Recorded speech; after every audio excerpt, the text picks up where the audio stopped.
Good morning, everybody. It is 9 o'clock, actually just touching 9:01 here on Wednesday, approaching the holiday weekend day by day. I'm Jane Monreal. You are watching Live Impact News on WCNC Plus. A little bit of drizzle and mist and rain, not so great here for the morning in the Charlotte metro area. Our top story this morning out of Hickory, because if you've been here at all for some time, Zara Baker, a story that took place a number of years ago out of Hickory. And in just hours, she is set to be released from state prison. She was sentenced to serve 15 to 18 years for killing and dismembering her 10-year-old stepdaughter with disabilities. However, she's not being set free.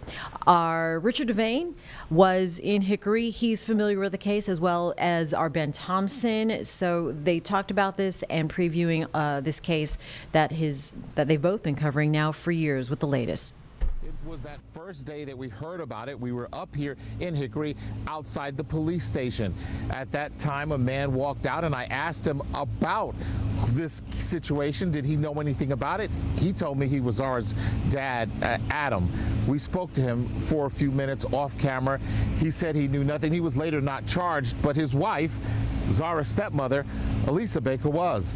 Today, she is being transferred from a jail, a prison, I should say, in Polkton, and she will be transferred into federal custody to serve out another charge on drug possession. But today we think about Zara, whose face you see right there, the young girl, 10 years old, from Hickory. She was reported missing in October of 2010. She was born in Australia, and her dad came here to America. She faced numerous challenges in her young life, including she lost her leg and a part of her hearing to a disease. Then one day she went missing. It was reported, they searched for her, couldn't find her. Her mother eventually was arrested and charged with her in her disappearance. She later pleaded guilty to second-degree murder, and as well as other charges. She was sentenced, that's Zara Baker, to 18 years in prison. That case led to widespread calls for child welfare reform, highlighting the need for stronger protections of children who were vulnerable at the times. Baker's memory, of course, all over. People say they'll never forget the young girl whose face they only saw, fortunately, through a couple of media captures on video, but she captured the hearts of so many people. As we come back here live, we can tell you this is the park that was named for her. Zara Baker's Park. This is Aquinas Field right here in Hickory. It's a place where children who have certain limitations, disabilities, can come and enjoy themselves. It's a playground for all children to come and enjoy. Just one of the things people in Hickory say they'll never forget. People around saying they'll never forget. Now, again, her mother is going into federal custody now, where she will serve her sentence of 8 years for drug possession and drug distribution charges. Of course, this is something we'll have much more on throughout the day, but this is a case and a story that folks who've been here and folks around the country say they soon won't forget. We're in Hickory, guys. We'll send it back to you. Yeah, Richard, I mean, you've been here, I think, about 20 years. I think you know few stories have garnered the attention that the Zara Baker case did. In your mind, what stands out to you most about that case? What sticks with you? As reporters, we cover these stories, and there's parts that will never leave you because it becomes a part of what you are. Well, as unfortunately other stories that I've covered over the years, Zara was just a few years younger than my daughter at the time. So it touched me personally. The fact that I actually spoke to Zara's dad, Adam, who was that morning, I should say the morning after all of this came to light, the shock that he had, or the not knowing what had happened to his daughter, because at that time he had no idea where she was. He was just told by Elisa that she was out, that she had, remember, female issues, and that she wasn't available to speak to him. Of course, that led to this investigation. So as a father, you can understand the concern I had. But when you came up here to Hickory, to these areas, and you spoke to people, even speaking to the police chief that day, just the concern that he had, the pain that he had when he delivered that press conference, talking about, we're going to find out where she is, we're going to find out what happened. Of course, that changed later, finding her body. Just the people who were affected by it on a personal level here, everybody. And then Reuben Wallace, our photojournalist, when he was setting up, the person you hear mowing the ground said that he actually was just talking about her today. He had no idea about the transfer or anything like that, but he was talking about her today. So everyone out here remembers her. People, someone a couple of weeks ago said that they were in high school and they remember this case. They're now a law enforcement officer. Just some of the folks who've been affected by this tragic story. All right, Richard Gervain live in Hickory for us this morning. Richard, thanks so much for that report. As we are back out here now in the Live Impact studio again, Richard did that report on the stream about an hour ago. So if you missed it at 8 o'clock, just getting you caught up there. And I'm with sure we'll be Elisa following it throughout the Baker day today, for too. sure, Carlene. All right. Like I mentioned here, top of the Live Impact news stream at 9 o'clock. Weather is our other top story here that we turn to meteorologist Chris Mulcahy tracking some rain. I thought, as we get closer to the holiday, that traffic, and it was yesterday afternoon, traffic is lighter. This morning should be lighter, but there was an accident on 77 that had this domino effect on surface streets, and the drizzle, and it's slick, and it's gross. And so we're starting off on a kind of drizzly gray day. Yeah, and this is rare. We haven't done this recently, but it's okay. It's going to keep us a little bit cooler. That I know a lot of us. Yeah, that's true. Yeah, a lot of us are disappointed that we're not going to hit 90 degrees again. Right? We're not? Yeah, no, I only have a high of 87 today. Yeah. So, what do you mean? It should be boo. I want 100 again. Just joking. We're really excited. That's where we were saying that, like, once 88 popped up on there, we brought it down to 87 today. We're like, all right. We're swinging over to Boom because I wanted to show you that over in Sugar Mountain, it is still a pretty cloudy sky. And since it is a mountain, it's a little bit higher up, so they're still dealing with some of those low-level clouds. Over in Boone, it is getting a lot brighter there, and that camera's frozen. I assure you the cars are not all stalled out in the middle of the road. Here on our Dallas camera, though, still some darker clouds, and we have clouds at all different levels, lower level, mid-level, and of course the upper level cirrus. So that really hinders you trying to warm things up, and that's why temperatures have been stuck in the mid-70s. And then over in downtown Monroe, there's that word dreary, just wherever you look. And let's go to Lylesville. Lylesville has been a little bit brighter overall, and we will see the sunshine by the end of the day. Some of us will see it a lot earlier, just depends. Here around the 45 loop, just a little bit of light rain, some drizzle closer to Concord over to Harrisburg. Some of the heaviest rain that we've had so far has been right here around New London, over to Albemarle, Mount Pleasant, dealing with a decent downpour, also over to Meisenheimer as well. And then this little cell is finally starting to break up a little bit. This has been dumping a lot of rain over in Alexander County. It's right here around Claremont right now for the time being, and we're going to see a lot of different spotty cells like this. So right now this is just a rainstorm, not a thunderstorm, because there's no thunder, there's no lightning. That will change likely as we get a little bit closer to the lunchtime hour. So get ready for some thunder sandwiches and then maybe a little bit of downpours from place to place.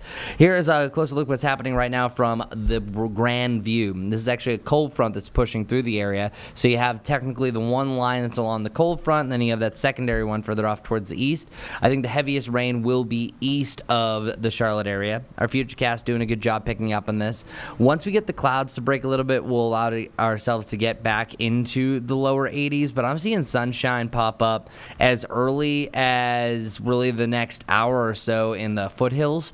We're seeing a brighter sky right around noon for you in Statesville. I think around Lincolnton you're seeing a brighter sky at that point, but it's really around lunchtime that we're seeing most of the heavier rain. And then that's also lingering into the early afternoon. So it's not really until the front passes that are going to have some of that drier air. Temperatures reaching the mid to the upper 80s by the end of the afternoon. And then we'll see the last ditch after those showers, really between about 5 and 7 for, say, Lancaster County over to Chesterfield. And then we're drying out heading into the evening. And that's going to spark a nice little dry trend. A close look at our highs today. This is an odd map because you have 90 degrees in Morganton, 87 in Charlotte, and then the lower lower 80s to the southeast. The reason why is that areas like Chirac and Wadesboro are going to be under overcast to mostly cloudy skies most of the day. Sunshine is very important for warming us up. So when you have those thick clouds, as I showed you on the Dallas camera, at all different levels, well, it doesn't really allow you to get a lot of sunshine to warm up the surface. But that will happen a little bit later on. All of a sudden, it'll be a gloomy day, and you're like, sunshine will be out in action. So our heat streak, this is why we're all super sad. We just spent 13 days in a row, anywhere from 90 to 100 degrees. Well, today, only in the upper 80s. Some of us will still touch that 90-degree point. Now, no.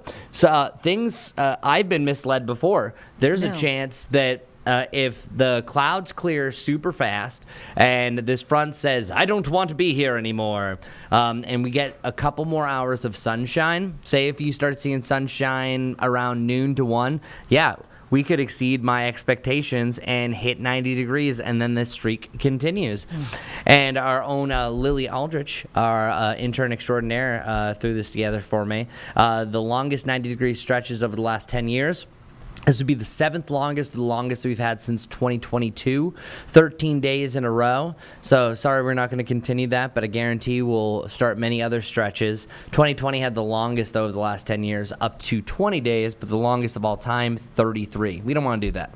Our overnight forecast, either side of 70 degrees. We're drying out, not too bad. Pretty much our lows are in the lower 70s, 71 to 73. That's easy to remember. Tomorrow, there it is. Back to what you expect. 93 degrees. Ignore the 50%. I don't know how that popped up there. It's going to be a nice sunny day. Winds out of the north, though. Not really cooling us down too much. But tomorrow also starts, we've learned this here on our stream, starts the dog days of summer. July 3rd. July 3rd, there it is. So July 3rd to August 11th. So it was actually the ancient Egyptians and many other different cultures thought that the dog star, which is the brightest star in the sky, when that rises with the sun, that the power of 2 stars is the reason why we're so warm during summer. We, of course, know that that's not true, but that's what they thought. So our dog days of summer are 20 days before the dog star and 20 days after the dog star aligns with the sun. So now you know. Now when people say it's the dog days of summer starting tomorrow, I will not correct you. 94, 92, 91. We're back to the lower 90s for your Saturday heading into Sunday. A great 4th of July weekend. It's also less humid. It's still humid for your 4th of July and for your 5th of July. Less people celebrate the 5th of July. I don't know why. And then for your Sunday, I think our usual isolated thunderstorms start to pop back up. Now, here's what's interesting. This little front, this little guy, is going to work its way down towards the south, and then notice this little twist and bend here. Look at this. Look off the South Carolina coast. I'm going to animate it one more time. You're going to start to see a little bit of rotation right there. That potentially could be our next tropical system. So we didn't really pay too much attention to Barry because that was over in Mexico and it was almost a non-issue. We didn't pay attention to Andrea because literally out in the middle of the Atlantic, a fish storm doing nothing. But this one is worth watching because it's right off the Carolina coast. So I think by as early as Sunday and maybe Saturday, but I think really Sunday, we could be talking about tropical storm Chantal, at least a tropical depression. Now we have a high pressure system that's really going to help try to blockade that from getting here.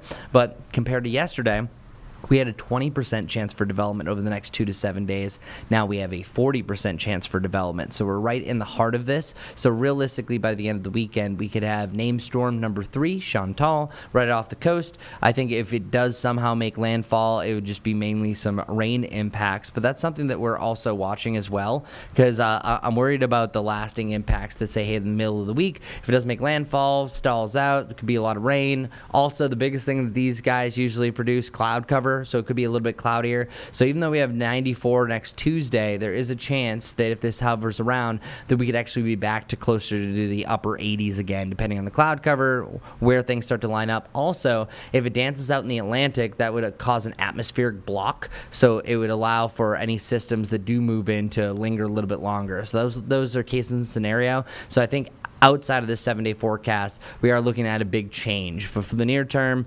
today is the only day that kind of excludes itself from the rest. It says, I don't want to be in the 90s. I want to be Wednesday.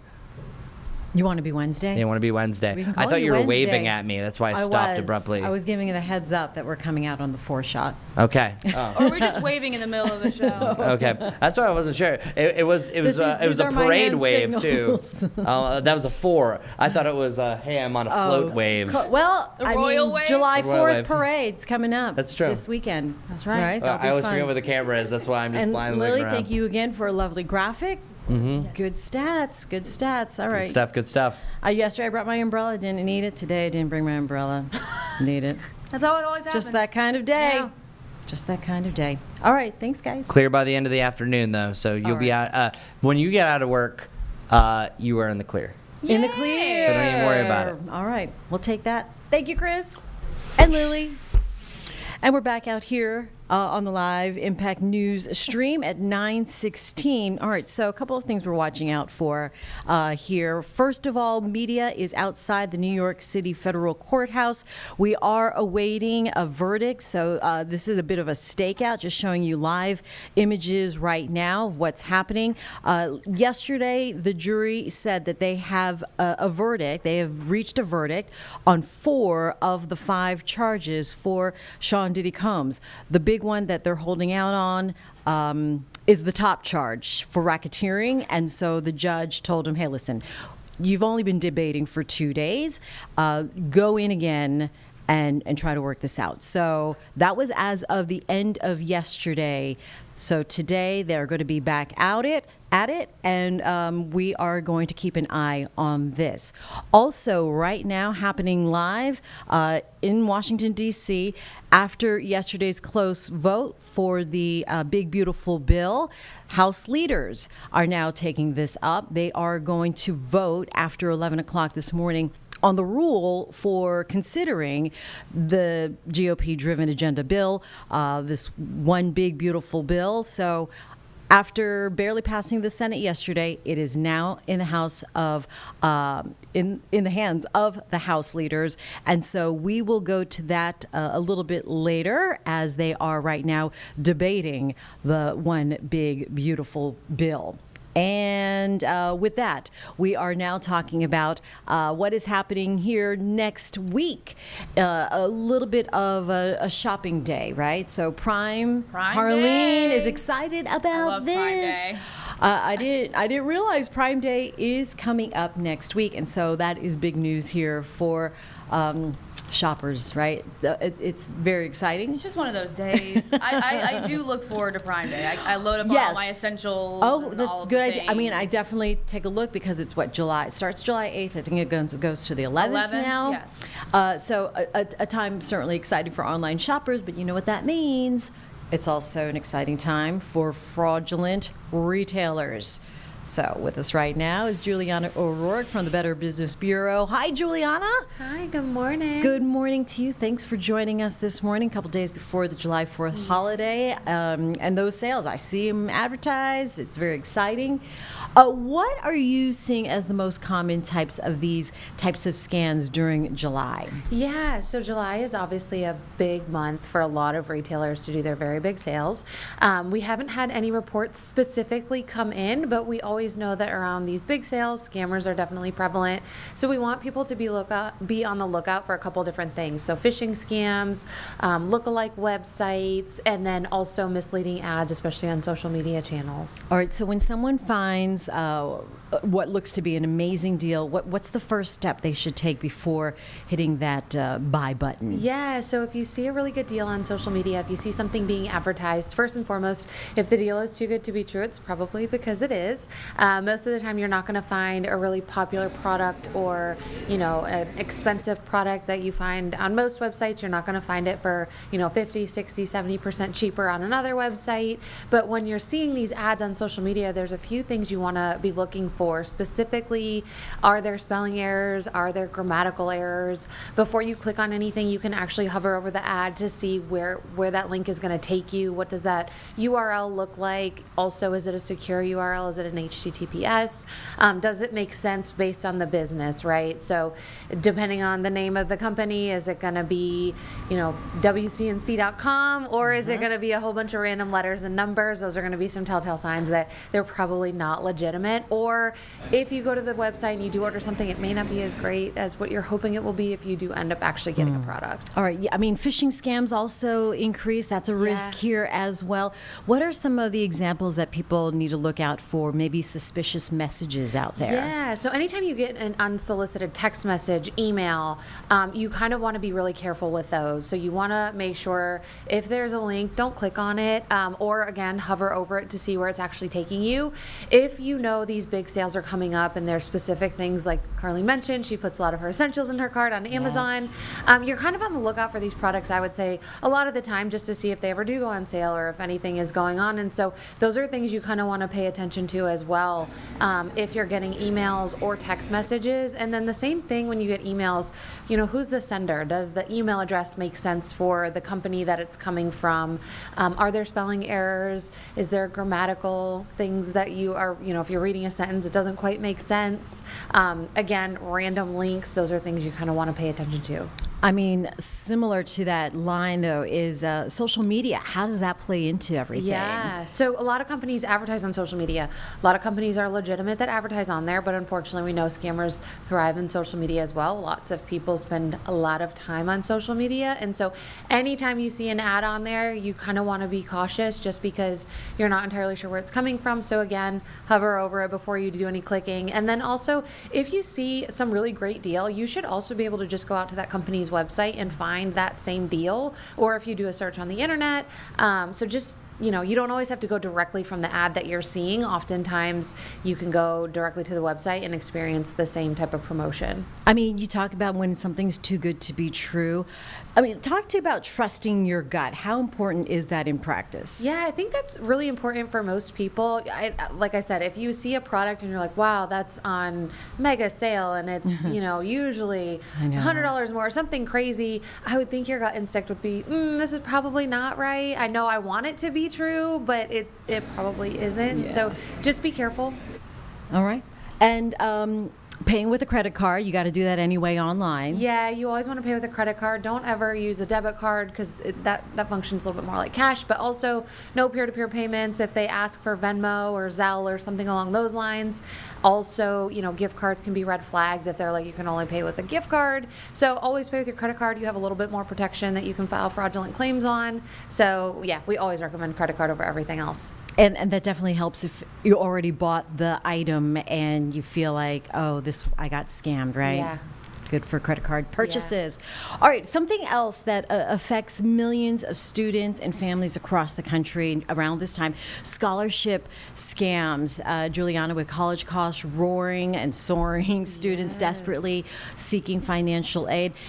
I mean, what kind of scams are we talking about here? Because they've become widespread as well. Yeah, so there's a couple different versions of what we're seeing with college students, and we have received reports nationwide in regards to these particular scams. So the first sort of angle is going to be a scammer reaches out to you and says, hey, you've won this scholarship grant, you've won this scholarship or you've won this grant, and all you have to do is pay this processing fee, if you will. Most of the time, people haven't actually applied for whatever the scammer is claiming that they've won, and then the second you send any type of a processing fee, you're obviously never going to see that money again, but also now they have more of your contact information, which can be scary. Why now do scammers target this particular time on scholarship scams? Because obviously, you know, we've got lots of students that just graduated. They're trying to do their research before they go to college in the fall to see, you know, what kind of help can I get. So that's the other thing too, right? You have students that are looking for financial aid and assistance. They should never have to pay to apply for a scholarship or to apply for a grant, because that seems a little bit backwards, right? They're looking for financial assistance. Why should they have to pay for that? So another version that we see is where the scammers reach out and they actually encourage you to apply for said scholarships or grants, but then they also say you have an application fee. So as I mentioned, you shouldn't have to have an application fee. You should be able to apply for these things for free, and you can do it on your own. You don't need a company to help you find scholarships or grants to apply for. You can do this research on your own. Your family can help you. Lean into your guidance counselors and those resources. They oftentimes have a little bit more knowledge and connections in regards to scholarships and grants, because they're obviously helping students every single year do these things. And so the third type of scam that we've sort of seen with this is where a check just sort of appears and says, hey, you know, you got this scholarship, you got this grant, here's a check for it. However, once you deposit it, we do need you to send back X amount of dollars for fees or taxes or what have you. And so, you go to deposit this check if you feel like it's legitimate, and then you send the funds in regards to whatever taxes or fees they're asking for, which also is a little bit backwards. It's always a red Wow, flag. yeah. But what happens, and I think oftentimes people don't really understand, check processing can be extremely confusing. So if you go to the bank, you deposit the check, they may say it's quote unquote cleared, and so now you can kind of access those funds, but then it could take up to a couple weeks for them to realize that's a fraudulent check, and you are going to be on the hook for those funds. Oh, that just sounds like a nightmare. You haven't even begun school yet. Yeah. I mean, and speak to the emotional toll that Yeah. this takes too, right? Well, it's unfortunate because you have a lot of students, they're so excited to go to college. They're, on their own for the first time. They're really looking forward to it. And then they get taken advantage of. They lose money. They're scammed. Now they're afraid because they've lost money and they've lost their financial information. And so it can be really taxing, not only on the student, but also on their families. I mean, a lot of times, it's not just the student looking for that support, it's the families as well. And so we just want to make sure that people are armed with tools and ways to identify when things are probably not legitimate. I mean, of course, we all want to get checks in the mail, right? Right. But if it's unexpected, Yes. then, Of course. too good to be true, like you Exactly. said, right? Exactly. So what questions should students ask then if they receive something that looks legitimate from an agency or an Yeah. unexpected check? Do the research, look it up, check out the company, see if, type in the company name, see if there's scams, what are the reviews. Hey, I almost feel like with a lot of websites anymore, like a Reddit and things like that, there's so many forums where people say, hey, I specifically got XYZ in the mail. Is this legit? Is it not?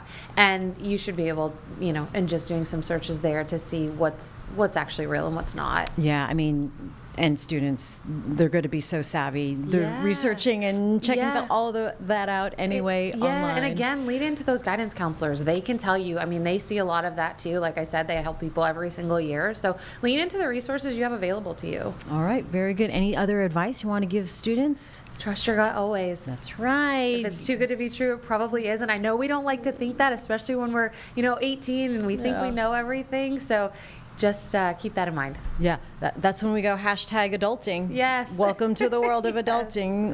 Watch yourself. All right, happy shopping and all the like. Carlene, too. Enjoy.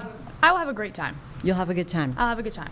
And happy belated birthday, Juliana. Thank you. Happy birthday. All right, thanks for coming in. Always appreciate the good info as we are checking things out and preparing for the summer and letting you become aware so you're not asking where's the money.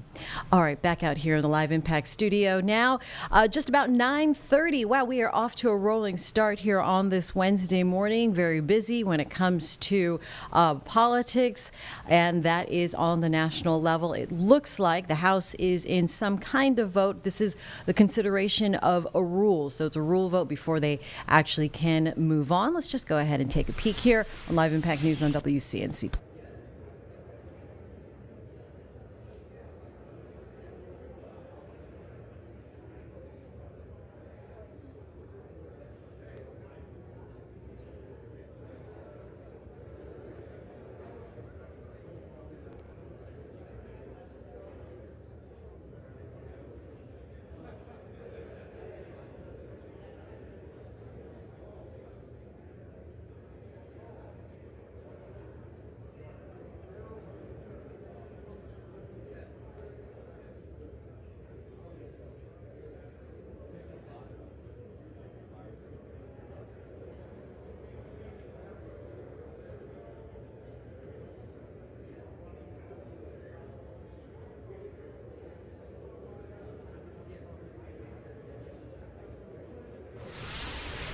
Okay, well, it looks like a room is silent there right now at the House. We will check back in once they start or continue debating the one big, beautiful bill.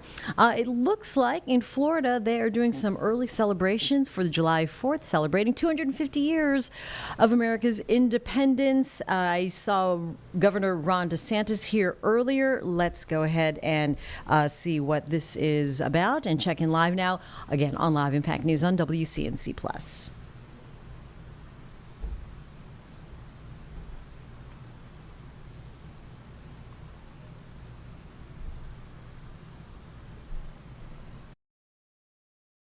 of liberty and self-governance, and I think that's just an amazing way to look at it.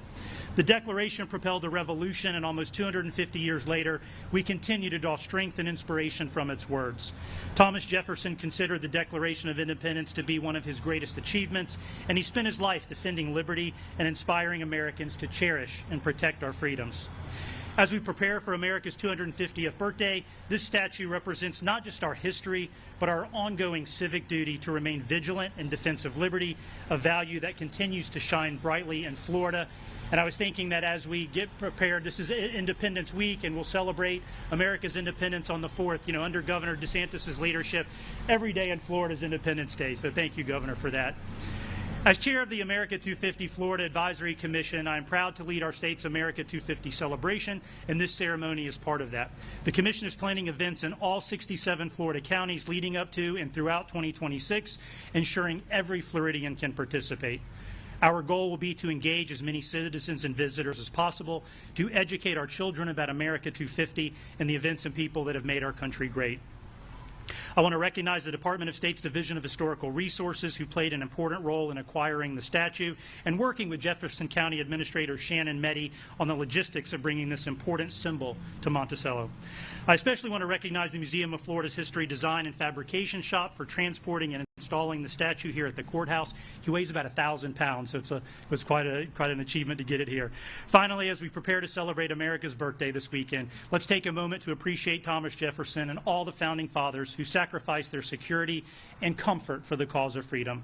I also encourage you to stay tuned for a slate of America 250 celebrations being held across the state in the coming year.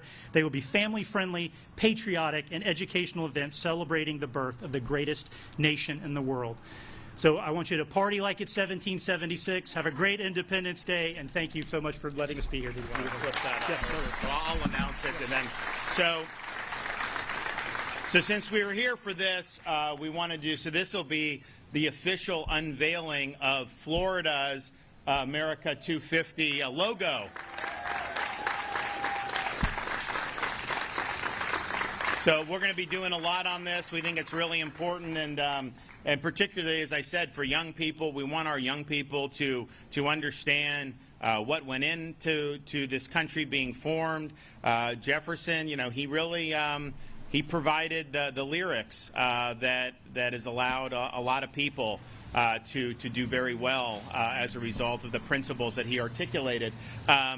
But we've also we're not just like a one-trick pony, America 250. We've done more to stress American civics since I've been governor than we've ever done in the history of Florida. And I want to thank, I know we got a couple of our legislators here. Senator Simon, I mean, this guy gets more stuff in the budget for you guys than almost anybody. I mean, it's amazing. And you did pretty good, too, on some stuff. You did some good legislation, too. So, they've both been very effective in helping you guys. But I'm like, because they do the budget, and, they were like 45 days late. So I only had like a certain number of days. I think I had like 2 weeks to do it. But, there's each individual part I got to either sign or veto, right, or approve or veto.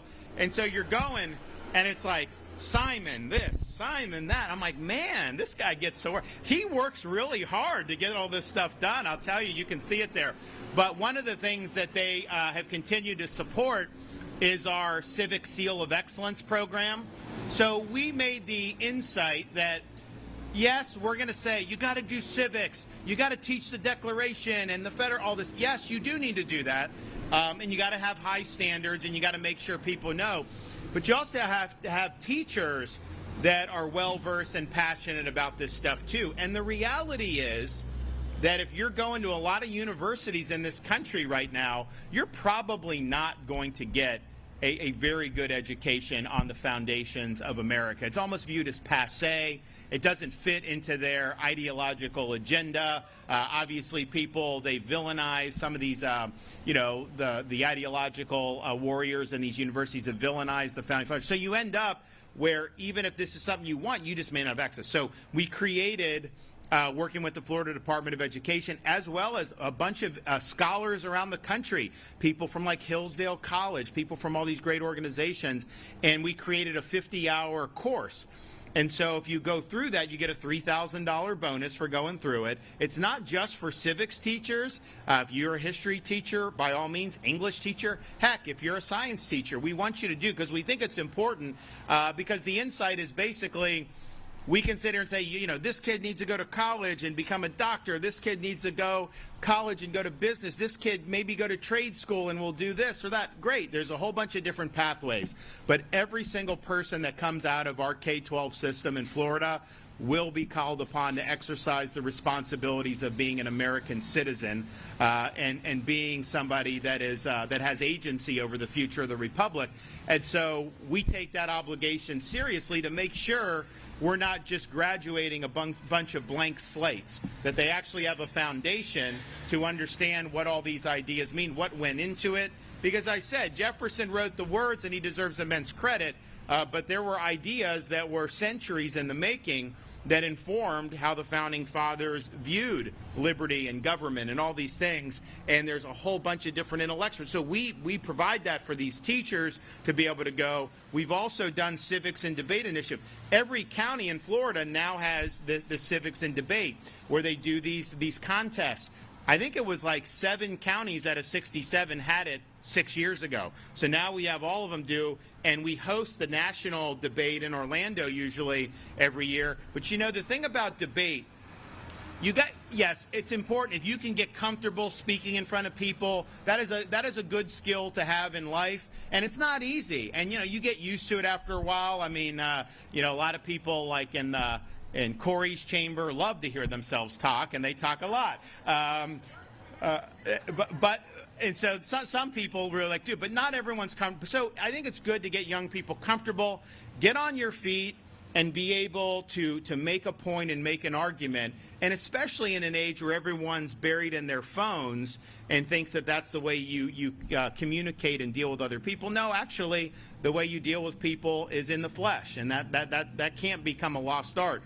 So I do think that that's important. But I also think in terms of sharpening people's mind, the good thing about speech and debate is you're given a topic, and then they tell you which side you have to argue. So, for example, I'm a big believer in term limits for Congress, and I think we need it. And I've gone around the country and helped other states do what Florida's done to try to push forward on it. But maybe I get assigned to argue against term limits. Now, I personally don't find the arguments very persuasive, but it would cause me to have to maybe get out of my cocoon a little bit, look at an issue from somebody else's perspective, and then make some arguments about why something that I personally believe deeply in actually, what are the counter arguments to that? How can you articulate something? So putting students in a position where they got to see both sides of an issue. And I think one of the terrible things that's happened in a lot of our higher education around the country is when they're trying to impose orthodoxy, you end up graduating students that never have their assumptions questioned. And so they go and everyone kind of toes the same party line. They all have the same assumptions. And then you come out and you've never really been challenged on that. And I think speech and debate, your assumptions get challenged. You got to think more deeply about why do you believe what you believe? Why does someone else believe something that you may not think is right? Can you articulate that? So they've provided support for that, and I approved it in the budget that I signed the other day. And I think it's very, very important. So that is the foundation to then take us into the 250 that is really important. But as we have this 250, I do think that there's great opportunities to educate our younger generation about these principles, about the ideals, about the sacrifices that were made. Because, you know, it's one thing to sit here and say, oh, you know, I believe in this, but, you know, how many people would risk everything in defense of the principles that you believe in? They did that.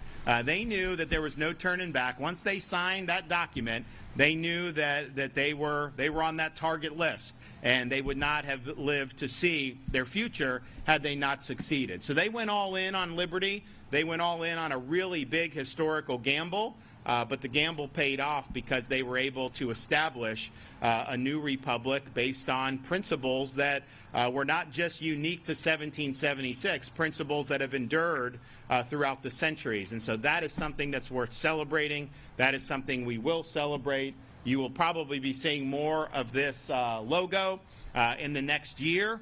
But our view is we're going to keep celebrating leading up to July 4th of July 4th of 2026 to commemorate 250. So you'll see us through the balance of this year and then all in the next year. And we've got a lot of cooks in the kitchen come up with great ideas to be able to really make this special in the state of Florida. Some states may not lean into this. Some states may just do their own. What I can only imagine what like California is going to do. I mean, that's just, I can only imagine what New York City will do if this guy gets elected mayor. I can tell you that. So I don't know what they're going to do, but I know we are going to do where we're proud of the heritage of this country. We're proud of the ideals that we're founded upon. We are still trying to fully live up to those in what we do, all across the country. But it's a great standard to strive for. So God bless everyone. Have a happy 4th of July. Thank you.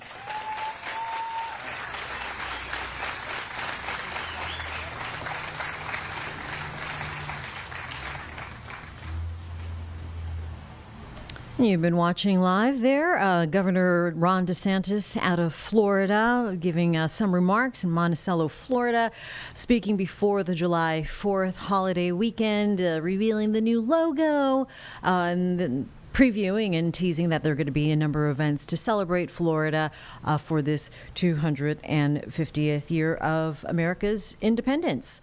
Okay, right now here in the Live Impact studio at 9:41, like I said, and you could see there on the window, House leaders talking the big, beautiful bill. They will vote after 11 o'clock. There's just a rule vote to consider the resolution after the Senate passed it barely yesterday with Vice President J.D. Vance making the tie-breaking vote to go ahead and move it back over to the House. In the meantime, our Alice Barr in Washington covering the latest now and getting you caught up with what is going to be happening and what we're expecting to see today. Alice Barr in Washington on Live Impact News on WCNC+. This morning, the big bill back in the hands of the House with the pressure on to get it to President Trump's desk by Friday. I think it will be easier in the House than it was in the Senate. To meet the timeline, the House can't make any changes to the Senate version. Some members already raising objections as Speaker Mike Johnson promises to pass the president's domestic policy agenda. We're working through that, talking to all members and all caucuses and everybody else. But we remain optimistic we're going to land this plane. Planes posing problems of their own with stormy weather canceling flights across the country. Some House members hitting the road. Let's go deliver on President Trump's agenda. To make it back to vote as soon as today. We're going to drive overnight. Including Democrats united in trying to stop what they call this one big ugly bill that will rip health care away from millions of Americans. It all comes after the Senate narrowly passed the bill with a tie-breaking vote from Vice President J.D. Vance. Vice President votes in the affirmative. All Democrats and 3 Republicans voted no, including Senator Rand Paul, who criticized a carve-out softening Medicaid cuts in Alaska to win over Senator Lisa Murkowski. To get the vote of the Alaska senator, billions and billions and billions more were added. My response is, I have an obligation to the people of the state of Alaska. Do I like this bill? No, because I tried to take care of Alaska's interests. The Medicaid cuts aimed at offsetting the bill's extended Trump tax cuts, plus no tax on tips and overtime, and funding for defense and deportations. In Washington, Alice Barr, NBC News. Well, here in the Charlotte Metro, with weather being a top story because it has been so hot, and a lot of our folks do not have air conditioning. So people set up some cooling stations, one such area, Gastonia. But over the weekend, we learned that from one of the council members that the cooling station is not adequate enough, and that things were only involving maybe a couple of fans and a couple of chairs outside. Certainly not enough for people who need to be who need access to some cooling center. So we also learned since they moved it to the inside of the Salvation Army, I believe. And our Miles Harris did talk to the mayor of Gastonia on what happened here, and he has the latest now. This aired yesterday in a story, but we're going to play this interview for you here in its entirety on Live Impact News on WCNC Plus. Talk to me about why it was so important for you guys to open this door for the cooling station. Well, we opened this inside for the fact that it's very hot. It gets hot here in North Carolina and in Gastonia. And what we had, and you've probably covered this and everybody's seen it in the news, it was unacceptable, it was unconscionable. There was no reason not to use this building. And I'm not one that likes excuses. Don't come to me with an excuse, come to me with the solution to the problem. And that's what we did. You know, I had council support, I had city staff support, and we made this happen. And because sometimes people don't like me because I can be a bull in a china shop, but as I've lived my life is you just have to do what's right. And what we had was unacceptable and it wasn't right. So we fixed a wrong. Seeing the amount of people already kind of take advantage of this cooling station, though, I mean, how does that feel, knowing that you guys were able to put these things together in such a really short amount of time, though, as well? It is. It's gratifying to know that, you know, we came together and made it happen. There's a few people that sit on the dais with me that aren't very happy, but they'll have to answer to their unhappiness to the good Lord. And I can go to sleep tonight and know that I did what was right. And like I said, the good Lord leads me in my way, and that's what I did. And come hell or high water, we were going to be in here today. And because that's what's right. That's what our citizens need. And we have some hiccups. We do. We have some agencies that have not lived up to what they were supposed to do. And people continue to make excuses for that agency, even members on the dais. Well, guess what, folks? Like I said earlier, don't come to me with excuses. Don't defend the indefensible. Come to me with solutions. And that's not what happened. I, myself, Councilwoman Littlejohn,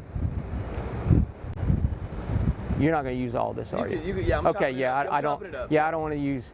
Myself and several other council members decided that this was inadequate. We came together. We made this happen. And one of our council persons is squawking on Facebook and squawking on other areas, but that council member has not been up here once. This has been going on since last Tuesday. This person hasn't called me as the mayor and said, hey, what can I do to help?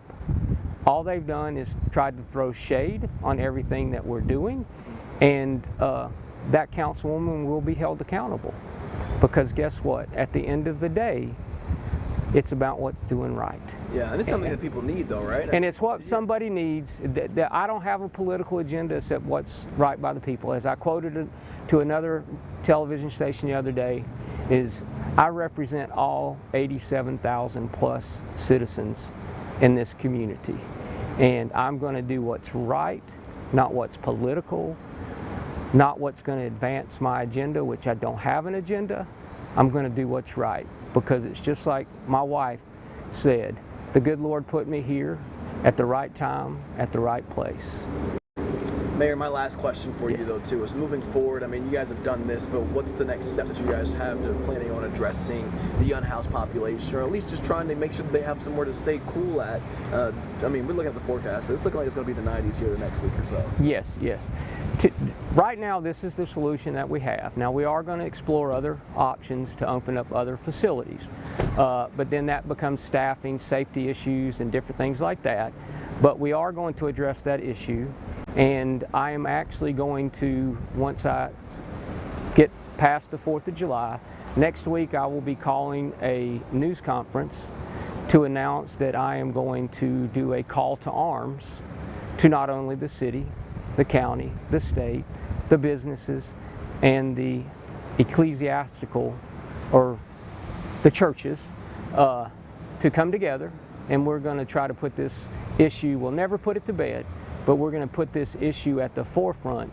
So like I said, I'm going to have a press conference. The news is there, so the word gets out. Such and such a date, such and such a time, we're going to come together. I'm going to lock you all in a room for a couple hours and expect you to come out with some answers. And we appreciate Gastonia Mayor's time and giving it to us real talk there because of the cooling stations that were not adequate enough. He mentioned Councilwoman Littlejohn, and she was pretty much the one that sort of initiated efforts, right, Carlene?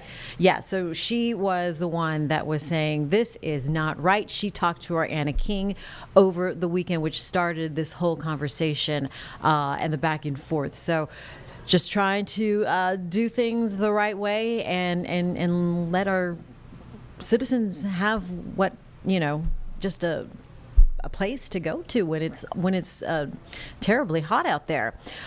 All right.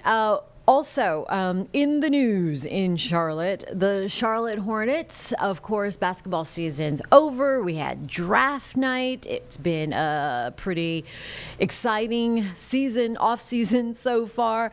And now we are in this active free agency part of the off season.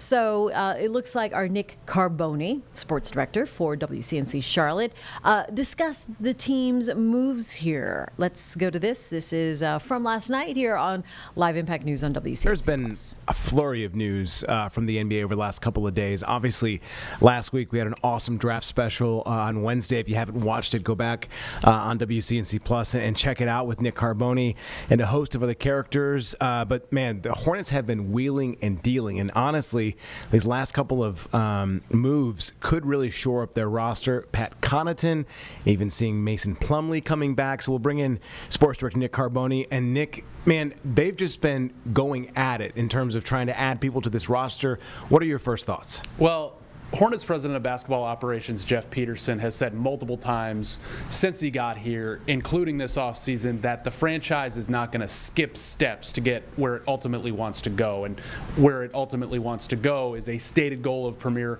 franchise in the NBA, but also to the playoffs consistently, not just 1 year and out the next year. So he says they don't want to skip steps. Now, what he didn't say is that they don't want to take steps forward. And I think that's what you're seeing here. The team won only 19 games last season.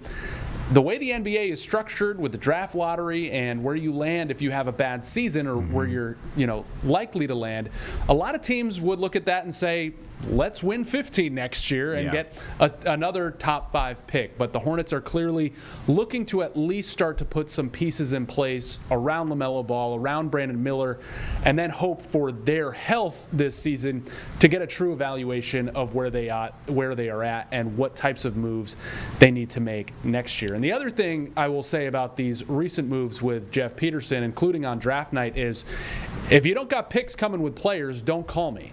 Because there are so many times when you look at the report initially and it says player X and player Y, and also 2 picks or 1 pick or whatever it is, and you're thinking, okay, the Hornets are sending a pick back. But it's always been the Hornets are getting picks and acquiring more picks, and I believe they entered draft night with 8 first-round picks over 6 seasons. So they continue to add to that cachet.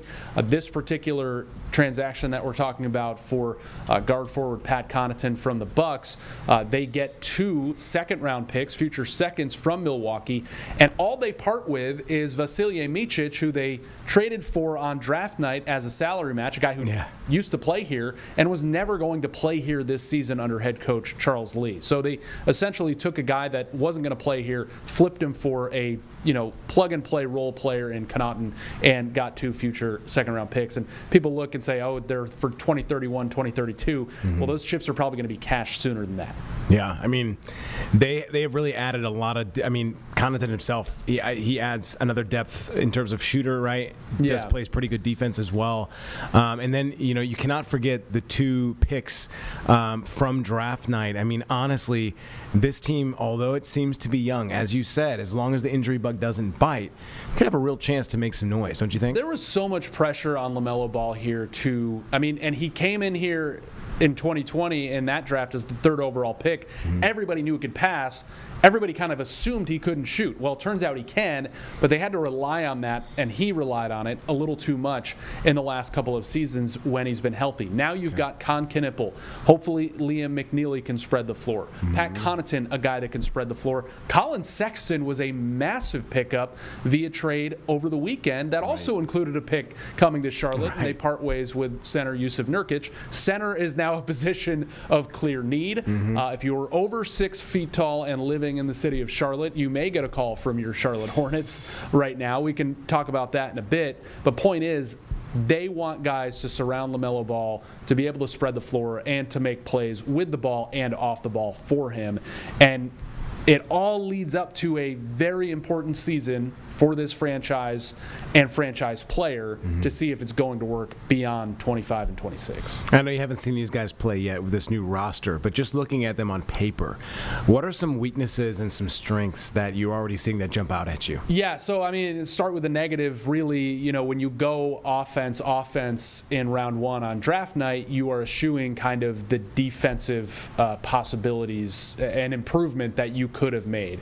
Now, if Philadelphia hadn't selected VJ Edgecombe with the 3rd overall pick, I almost have no doubt that the Charlotte Hornets would have taken him because he's got offensive upside, but already comes in as a really good defender. So when you're taking somebody like Con Knipple, he's somebody that people say, offensively, he can do it all. Defensively, can he get to kind of a baseline in the NBA to where he's not getting picked on all that much? Liam McNeely, a little bit of the same thing, although he does bring more length. Those guys are coming in here for their ability to shoot the basketball. Their second day is more defensive-minded. So round 2, they pick up Sion James from Duke, who basically had the same role of the Blue Devils that the Hornets are going to ask him to do, and maybe even less shooting. Sion James is going to come in and be a very strong, big-bodied guard forward who they hope they can stick on another team's really good scorer. Ryan Kalkbrenner, 7'1", 7'5" or 6" wingspan. He's a guy they hope can protect the rim because now Mark Williams is gone, Nurkic is gone.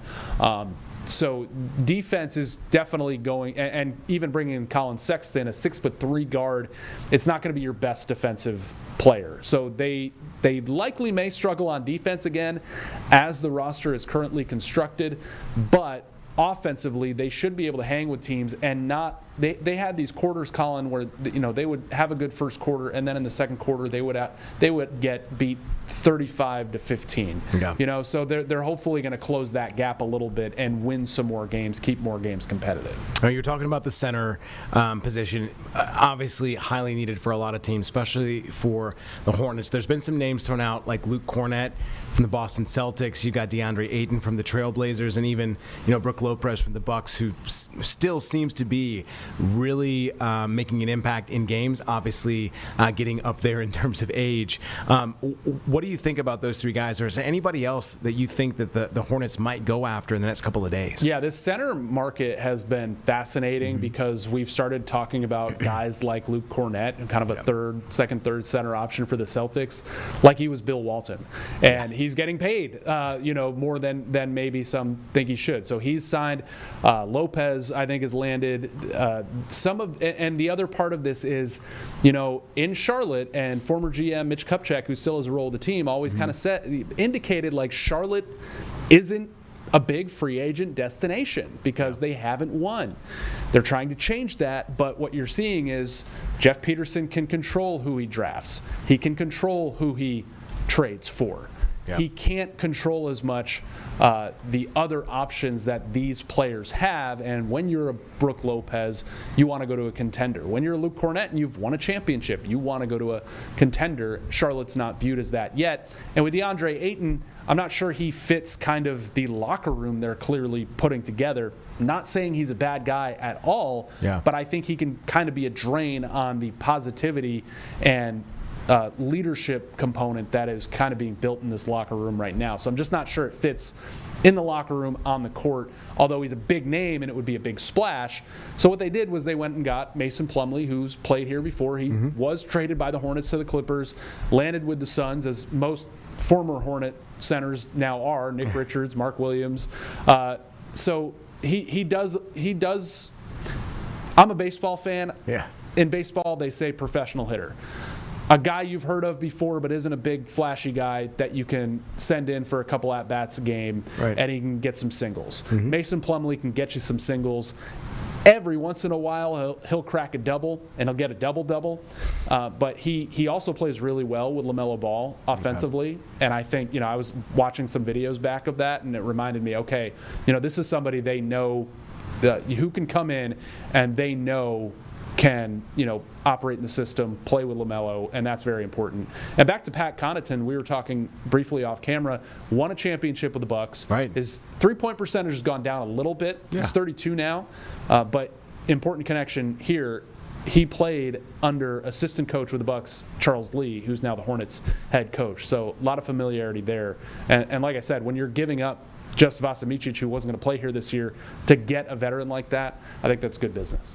Well, I hate to start already talking about depth, but we saw in the finals how depth played into both of those teams being able to pull people off the bench. I know that the Hornets are focused on trying to find their starting five that really gel, but that seems to be like the next focus is going to be bringing in guys to help them with that depth, which it seems like they're doing that already. Where do you think that will go in terms of a priority rank in where Charles Lee might go after over the next couple of months? What do you think? Yeah, I don't think they're done. They have this massive cachet of picks and now, a roster that is, they're doing some number crunching, so there are some expendable players as well as a lot of second-round picks. I'm not sure you're going to send off a first-round pick unless it's for a big name, maybe another big-name center and a sign-and-trade instead of the free agent market. But, looking at the starting lineup, it's almost like we immediately slotted in Con Knipple to the two-guard spot. Right. Brandon Miller at the 3, LaMelo at the 1, obviously. But now it's like, oh, Colin Sexton's here. Could he start some games? Could he start the beginning of the season at that 2 spot, playing off LaMelo Ball? And then beyond that, yes, you're adding Pat Connaughton. The center rotation is going to at least have experience with Mason Plumlee, Moussa Diabate, who earned a full-time NBA contract last year with the team. Grant Williams hopefully comes back soon from a devastating injury as well. And I'm forgetting a center somehow already, but I'm looking at Jeb because he's a sports guy. Kalkbrenner, the guy they just drafted. So they're going to rely on him to come in and rotate in as well. It's going to be kind of centered by committee as it stands here at 7:08 or whatever it is on July 1st. But as I said, they have the pieces and the space to not be totally done there. Yeah. I'm just not sure how big of a signing they'll make or big of a trade they'll make. Yeah, I don't know how we could forget about Kalkbrenner. He's 7'1", so. Yeah, but depth is certainly going to be better than it was last year. Overall talent, overall shooting, overall depth, already better on paper than it was last year, because you saw when those injuries happened to key guys, and the team only had 6 games with its supposed starting lineup last year. Right. Things fell apart very quickly, and you were getting a lot of players in there out of position, a little bit in over their head. And they gained experience, and Charles Lee, the coach, was able to coach them up more often than not, but they were losing a lot of those close games because they didn't have their star players or experienced players in. Yeah. Well, two different issues as well, really striking this team as well, as on-ball creation and shooting, right? We've seen a lot of those situations, I think, get better in the last couple of seasons. Unfortunately, with the injuries, I don't think, they're where they need to be. But it seems like with Kalkbrenner, he's got a shot as well. And some of the other guys we just talked about, it seems like those two, issues could have been shored up as well. What are you thinking about, on-ball? Yeah, I mean, in terms of playmakers, LaMelo Ball, he's your prime playmaker. Right. So as long as he's healthy, he is the engine that makes it go. Like I said, when he was out of the lineup because of injury or when he just needed a break off the floor, the offense, he drives Lamborghinis, so it went from being like a Lambo to my old Ford Focus that I just traded. It was very, very apparent that things were just not the same. Yeah. Now you bring in Colin Sexton. Colin Sexton was one of the best scorers for an NBA franchise for the last 2 seasons in Utah. He has been a scorer since he got into the league. I remember the Hornets were taking a serious look at drafting him and worked him out. He's a proven scorer and playmaker in the NBA. Brandon Miller, he was ascending in year 2. Some efficiency thing. He was being asked to do a lot of that, maybe early, a lot of ball handling, because they didn't have as many guys that could shoulder that load, but they also wanted him to progress in his career. Hopefully he was able to develop even though he missed some time, especially towards the end of last year, but he's a guy that you're going to be relying on to create his own shot, create some action. So listen, it could be better. Other NBA teams have far more talented and more playmakers than the Charlotte Hornets do, no doubt, but I think you've got some guys you feel good about. Pat Connaughton, I'm not calling him like a big-time playmaker, but he can do some things with the ball in his hands. He's not just a shooter. They are going to rely on Con Knippel to do a lot more than shoot. I'm not sure ball handling is in his future or anything like that, but he can certainly make the right play. And I think that's the most important part of this is, you have a lot of guys that are high IQ, whether it's through experience or whether it's because they just are that way at 18, 19 years old in this draft, coming from the programs they come from, that Charles Lee, I think, will have a lot more fun this year coaching than he had with last year's roster, and a lot of inexperience and a lot of players who had to learn how to make the right plays and more often than not did not. Last thing, man, you kind of touched on it a little bit earlier. It seems like they're kind of building this up with Charles Lee, obviously, is the leadership in the locker room and the maturity, right? We've been talking about this and looking at over the last couple of years with certain players, and I think the maturity level is getting better. A lot of people are stepping up. You talked about Brandon Miller. Who do you think might be an early favorite for, they don't do necessarily captains, but that leader, that voice in the locker room to kind of be stable that I know this franchise is looking for? I mean, you would think it would hopefully be, LaMelo. Could it be one of these rookies as well? I think Brandon Miller is, if I'm running the franchise, I want Brandon Miller to rise into that role. Okay. And I think he was on his way to doing that, and had he played a full season last year, likely would have kind of assumed that role towards the end of his second season. I think he's the player they have with the most potential outside of LaMelo Ball. LaMelo Ball just hasn't shown yet the vocal leadership capabilities. Some guys just don't do that. Now, when he plays the way he plays, when he's healthy, he leads that way. He can help you win that way offensively. I think right now it's probably Miles Bridges, which is always an interesting conversation considering the allegations against him, the pleading no contest to the felony domestic violence, and the long suspension he had, but really he has been on the floor, and I qualify it with on the floor, and maybe in the locker room, the Hornets' best leader, saying the right things to the team, saying the right things to the media about what we need to do. However, and we saw this with some pretty high caliber coaches, Steve Clifford and James Borrego before Charles Lee, just because the message is there doesn't mean it's resonating. So who can have the message resonate, and a lot of that has to do with who's receiving the message. So I think this draft class was a clear signal of, like, we need guys who want to play the right way, want to operate as professionals, want to win, hate to lose, more importantly. So I think Brandon Miller is the first name that jumps out to me as the guy they want to assume that role, but I think Con Knippel could be right behind him after a year. And there's been so much action, not just by the Hornets franchise, but really all over the NBA, which we obviously always expect. So I think a lot of folks are looking forward to the season, so that'll be fun. Yeah, I think you have excitement right now. Hopefully there's health going into the season, which has been an issue, and then consistently throughout the season. But I think, as I said, what they have on paper right now is clearly better than what it was last season. Reason to be excited. All right, Nick, thank you so much. Our sports director taking some time out of his busy day to join WCNC Plus. Nick, thank you, man. Appreciate your time. And that was previously recorded again yesterday with our Colin Mayfield talking to our sports director, Nick Carboni, about what is happening as far as the free agency offseason goes. Okay, I want to bring you some breaking news at this moment. Right now we are... Oops. All right, let's get back to this. We are monitoring the scene outside of the federal courthouse in New York. It appears that a verdict has been reached in the Sean Diddy Combs trial, the federal racketeering and sex trafficking trial. All we know is that a jury did reach a verdict this morning. So we are standing by. It looks like microphones are all set up there right outside the federal courthouse out of New York City. A trial that's been taking place for about several weeks. The jury had the case handed to them on Monday, so they started deliberating Monday. And as of the end of yesterday, they said that they had reached a verdict on 4 of the 5 counts. The top charge, the racketeering charge, was the one outstanding as of earlier this morning.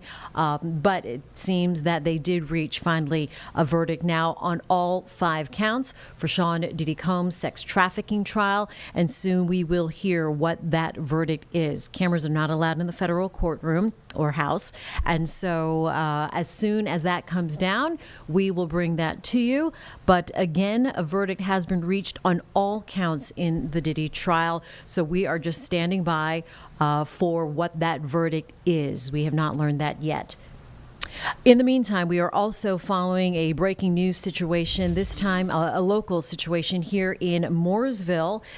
You saw there from the little box that we showed you earlier while Nick Carboni was talking.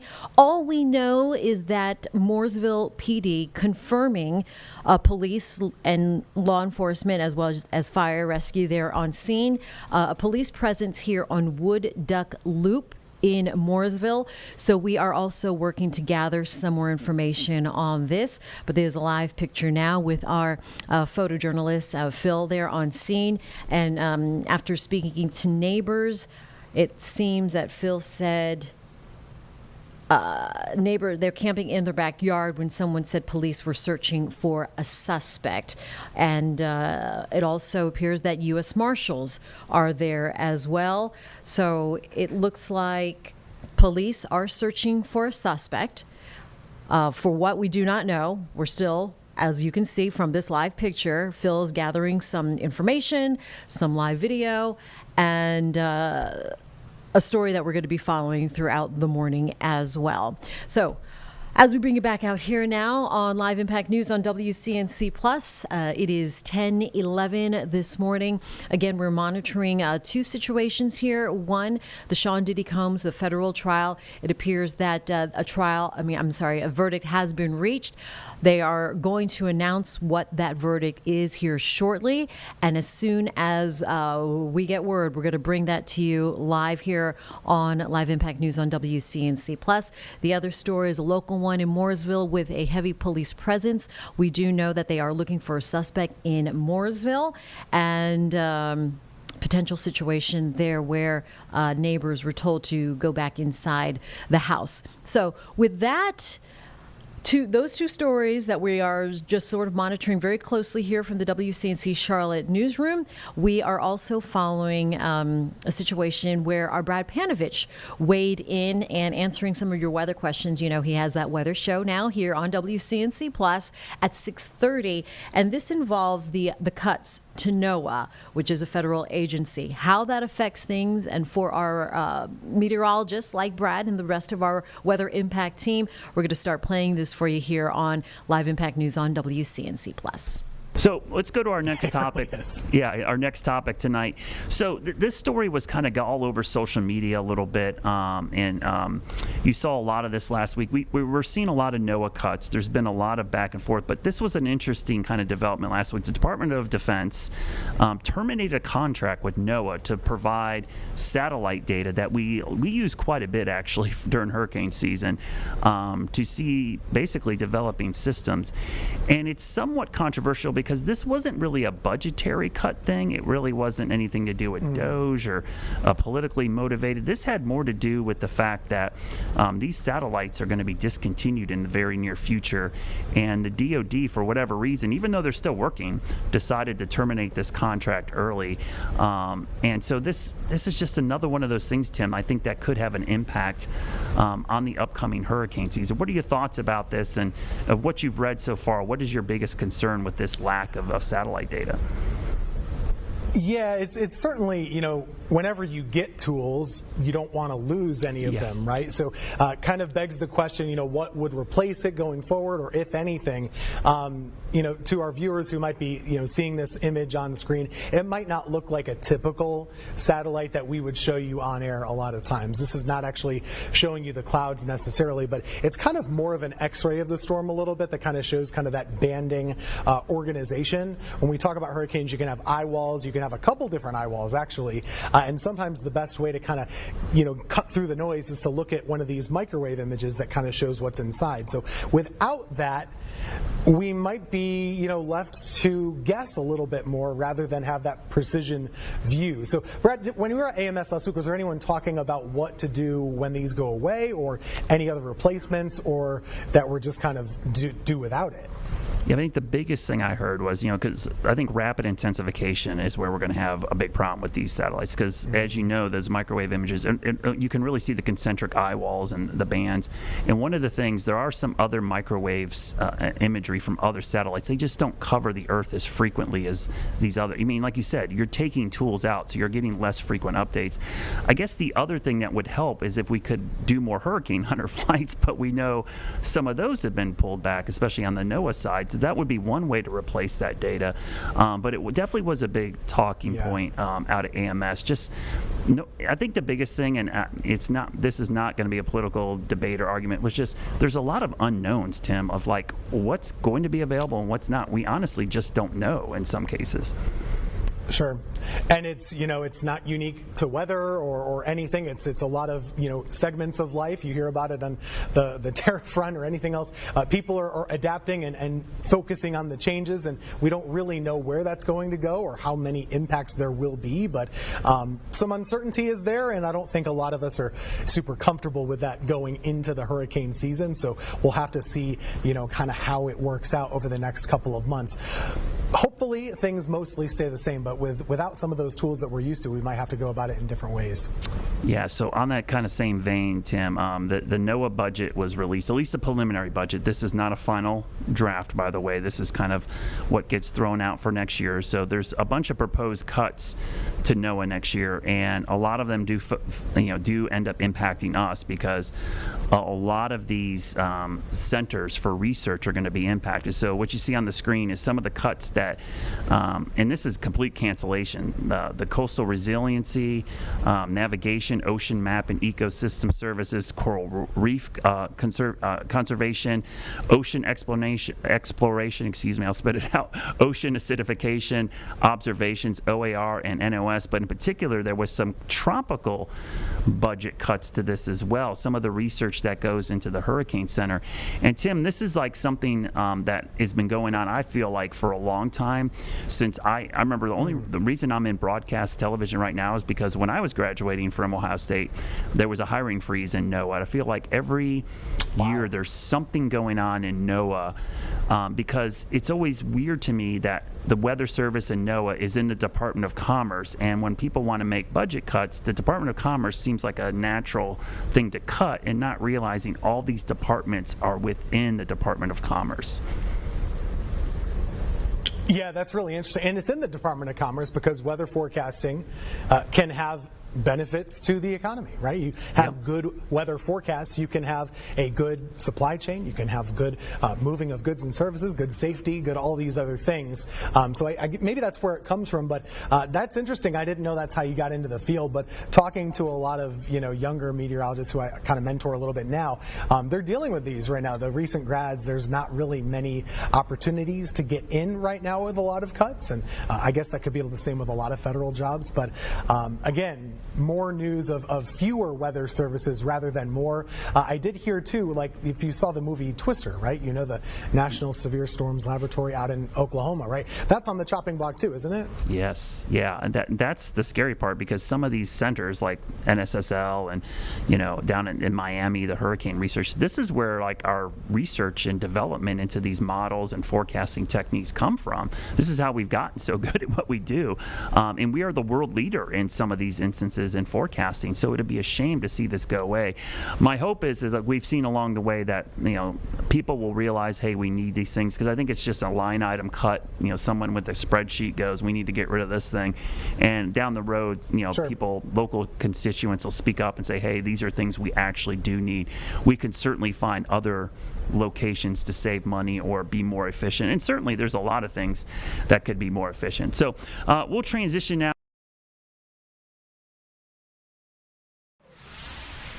All right, that was our Brad Panovich talking NOAA budgets for 2026.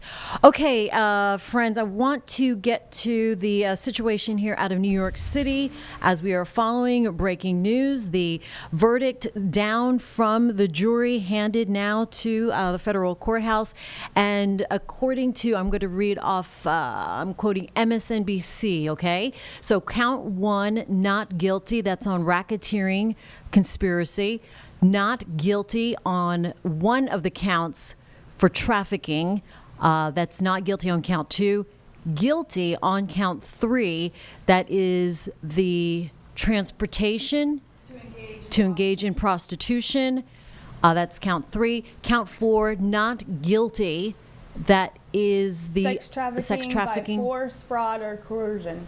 All right, and then guilty on transportation to engage in prostitution. So out of 5 charges, Sean Diddy Combs is guilty on 2 counts, count 3 and count 5. Guilty on transportation charges there to engage in prostitution, and then transportation to engage in prostitution once again. So 2 counts of guilty, 3 counts of not guilty. Yesterday, at the end of the day, the jury told the court, the judge, that they had reached a verdict on 4 out of the 5 charges. They were waiting to the top charge, the racketeering conspiracy charge. They were still undecided as of this morning. The AP alert just came down. Okay. Sean Diddy Combs acquitted of sex trafficking and racketeering, convicted of prostitution offense. All right, there you have it. There's a live picture right now outside of the federal courthouse in New York City. You can see police and law enforcement outside. And outside of this shot, we're seeing, 6 officers right now just in front of the front doors there. But if this shot were to zoom out, and we would see there is a total scene of media, local, national, people. A lot of, onlookers who have been following this federal trial for the rap mogul, Sean Diddy Combs. So after 7 weeks of testimony and evidence, including his ex-girlfriend, who brought on some of those charges and exposed this bigger charge, we now have a verdict. So Sean Diddy Combs acquitted on 3 of 5 counts. The big one is the racketeering conspiracy and sex trafficking. All right, so we are going to await potential comments. We can see on the left side of the screen those microphones set up from his legal team, other legal teams. They might maybe come out, himself. They might not say anything at all. We know that Sean did not testify in his own case. Right. So that was already a decision that he was going to take. And the defense made their case pretty quickly. They didn't call too many witnesses to the stand, whereas the prosecution, they took probably several weeks talking to many of the alleged victims of this trial and making these charges and allegations against Combs. But now we know, as of 10/20, Sean Diddy Combs found guilty on just 2 counts, acquitted on sex trafficking after this long, drawn-out trial that had the eyes of the world on him. So essentially a free man, not having to serve for the big charge on the racketeering and sex trafficking. So we might see him himself, but certainly we expect to hear from maybe his legal team to come out later on this morning. So as we follow some of the fallout from this trial, again, Combs is acquitted of more of those serious charges. So we will continue to follow that big news here in the music world, as well as really a public figure that has been looked at culture in general. and pop culture, and really, so something that's going to be the talk, and everyone's going to be talking about that for a while. All right. We also continue to follow some breaking news out of Mooresville. We'll bring you some of the pictures here out of Mooresville. Mooresville PD saying that they confirm, sure, yes, there is a police presence here on Wood Duck Lane. Wood Duck Loop, sorry. And we are waiting to get more information on this situation right now. But we did hear as of 10 minutes ago from our photojournalist, Phil Lewis, who is on scene gathering these pictures for us, as well as information that police are indeed looking for a suspect. Fire rescue looks like they are, at least these two units, leaving the scene here on Wood Duck Loop. But as they gather more information, we are also monitoring a press conference or a session right now. This is between South Carolina Governor Henry McMaster, and he is conducting some Zoom. It's the inaugural meeting of the Trump administration's Homeland Security Advisory Council. So it is a Zoom. There's a lot of other leaders on this Zoom. All right.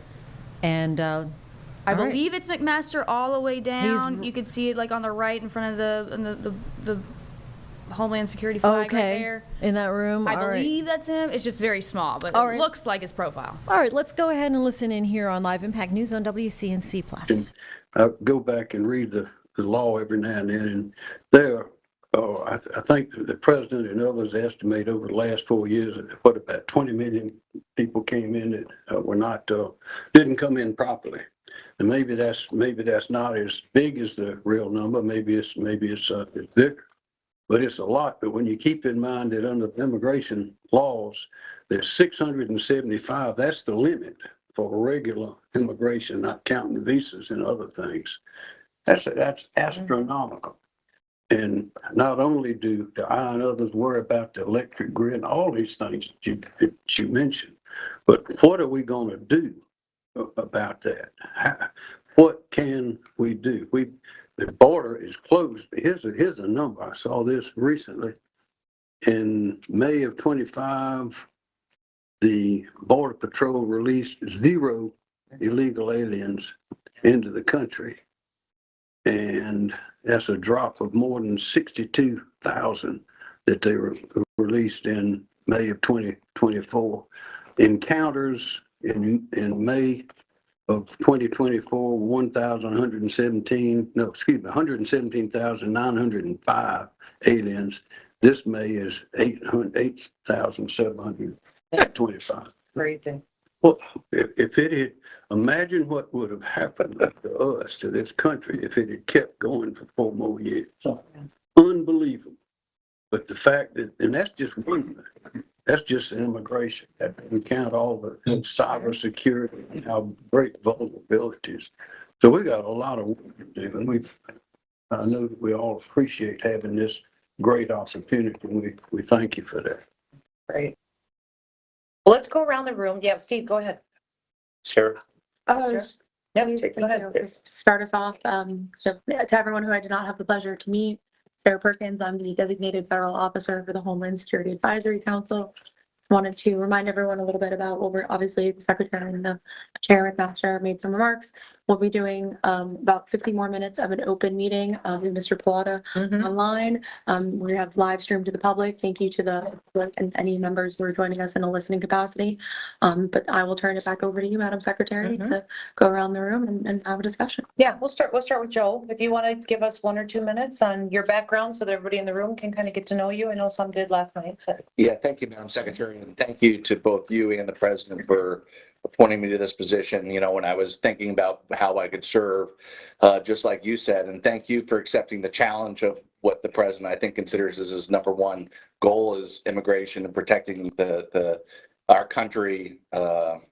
And from my standpoint, I I'm a state senator down in Florida. I passed the original ban on sanctuary cities with Governor Ron DeSantis in 2019, and we've passed another immigration bill this year.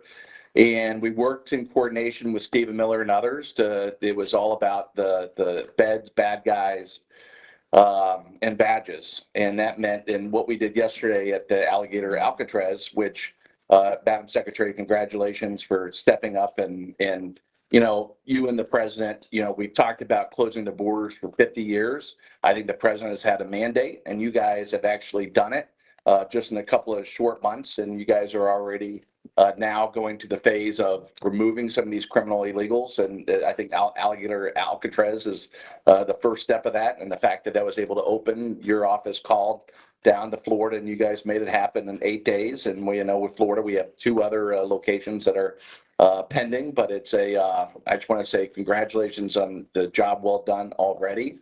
I think you are an absolute superstar, and I know the president picked you because of your ability to make things happen. And just for everybody's understanding, I'm also the treasurer of the Republican National Committee, and I serve in various party roles, longtime chairman of Republican Party of Florida.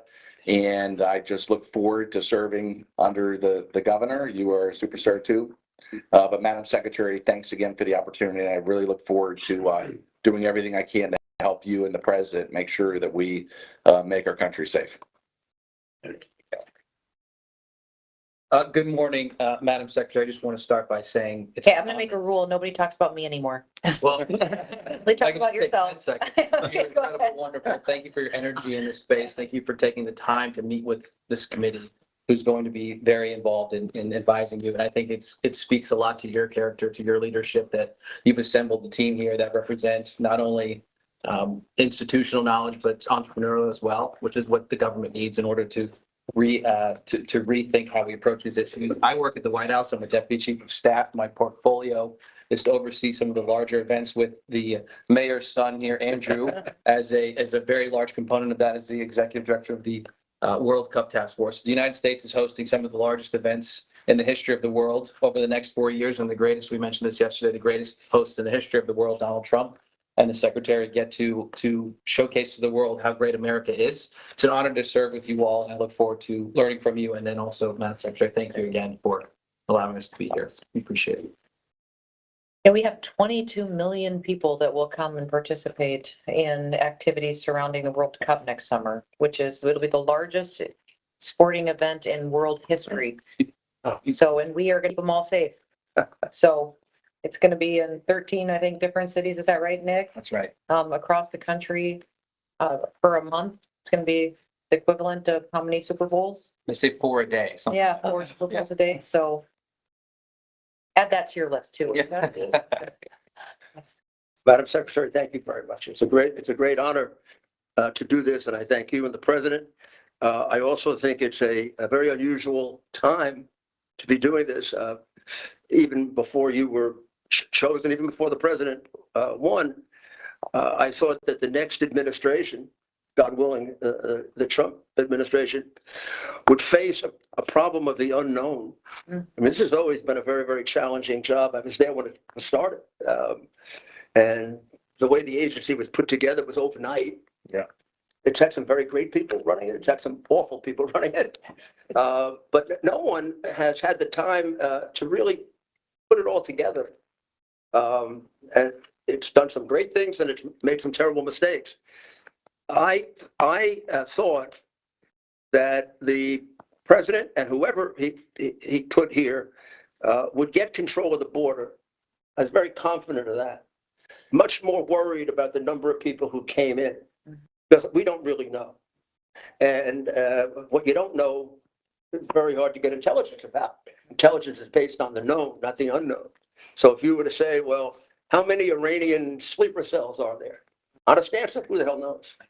Because nobody knows how many Iranians came in.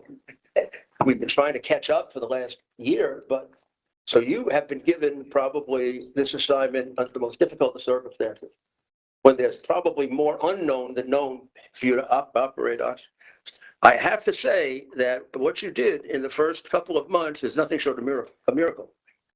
I am an enormously optimistic guy, and I would tell people during the campaign that Trump will get that border under control in a year or two. And then the tough thing will be getting rid of the people here. He got it under control in a day. I mean, it's almost ridiculous. Like as if you took a magic wand and it just stopped, which of course makes the point that it could always have been done by executive action. But even then, it had to be done with the right executive action. And I also have come to admire you very, very much for the way you motivate the troops. I believe very strongly in that. I come out of a family of uncles that were like that guy, Bo Dietl. I had 4 uncles who were cops. One who was a firefighter. And then I had the opportunity to, U.S. attorney, to work with the New York Police Department as my partners. I had the opportunity to run the New York City Police Department. I got elected mayor in part because the city had been attacked by Islamic terrorists in 1993 and promised that we would put together a whole new approach to terrorism. We started the first terrorism unit in a police department. I would say it's become the best in the country because of experience. But there's so much that has to be done, and it has to be done exactly the way you said, beyond politics. Because the thing that might be necessarily popular right now might be exactly the wrong thing for long-term growth. So, and personally, it's very fulfilling to me because I've been doing this work from, I think I was about 2 years old when I started. And from the time I was a U.S. attorney to the years that I worked for Ronald Reagan, we handled the Mariel boat lift, and we handled the Haitian immigration. It's very, very familiar to me. Ronald Reagan worked out something very similar to stay in Mexico, stay in Haiti. So the Coast Guard would move down to Haiti, and they did the checks there, and that ended immediately. The Haitians coming in illegally and dying. You've got to be ready for all of these. And we may have to do that. Solutions and ones that are the original impression is, oh my God, how can you do that? How can you arrest people outside the United States? Well, you're not arresting them. You're giving them a hearing. I argued that case in 3 circuits, right? And we finally won. The next couple of years frightens the hell out of me, and I don't get frightened very easily, largely because we don't know. You think of the people that came in that we stopped, and I described Biden as basically using this agency as an escort service. I mean, they were trained at Radio City Music Hall to help people get good seats in America. You would look at the border, nobody's stopping them. Yeah. So we have that whole group that came in, we registered their names, and then we set a hearing for 5 years from now. So we know them, kind of, but we couldn't vet them because Venezuela's not going to tell us anything. Then we had the gotaways, which I've talked to Tom a lot about. We've done a lot of programs in the last 3 or 4 years about the gotaways. You see a little piece of them. The group that worries me the most, because the press ignores them completely, are the, you never saw them. The ones that come in those big areas between the checkpoints that the cartels manage like the mafia used to manage. People think of the cartels as a bunch of Mexicans, and they are as sophisticated, if not more sophisticated, as the best organized crime group in the world. And they have a tremendous amount of money. Chinese money, drug money. Their expertise is terrific. Yeah. And I don't even want to hazard a guess at how many people came over that we had no idea they came in. They just came in somewhere between 20 miles of one checkpoint and 50 miles of another. And they used to study that at the phony Ivy League schools. They don't study it anymore. There's a report that goes back about 12 years ago from MIT and the University of Pennsylvania. And they say for every one that we know about, you have a 50 to 200% don't know about it all. And that number goes up with how busy we are. So you think of how busy we were, and you think of the number we don't even know, And isn't that the way you bring in your most dangerous? Isn't that the way China gets its most important assets in? Isn't that the way that the cartels get their most important assets in? Isn't that the reason why we're the biggest nation for child trafficking now? So anything I can do to help you, would you want? I admire the start that you've gotten off to. It's probably nothing short but miraculous. I mean, when I looked the other day, what was it, 0? Was it? It was 0. Was there one number that was 0 in April? Yeah. Yeah, I do a show every night between 7 and 9, and Ted helps me do it. And he got a graphic. It said I had to go back and check. I thought it can't be 0. Yeah. How did you? Well, you're going to tell me later how you did that. I wanted to ask you if you want to run for mayor of New York again.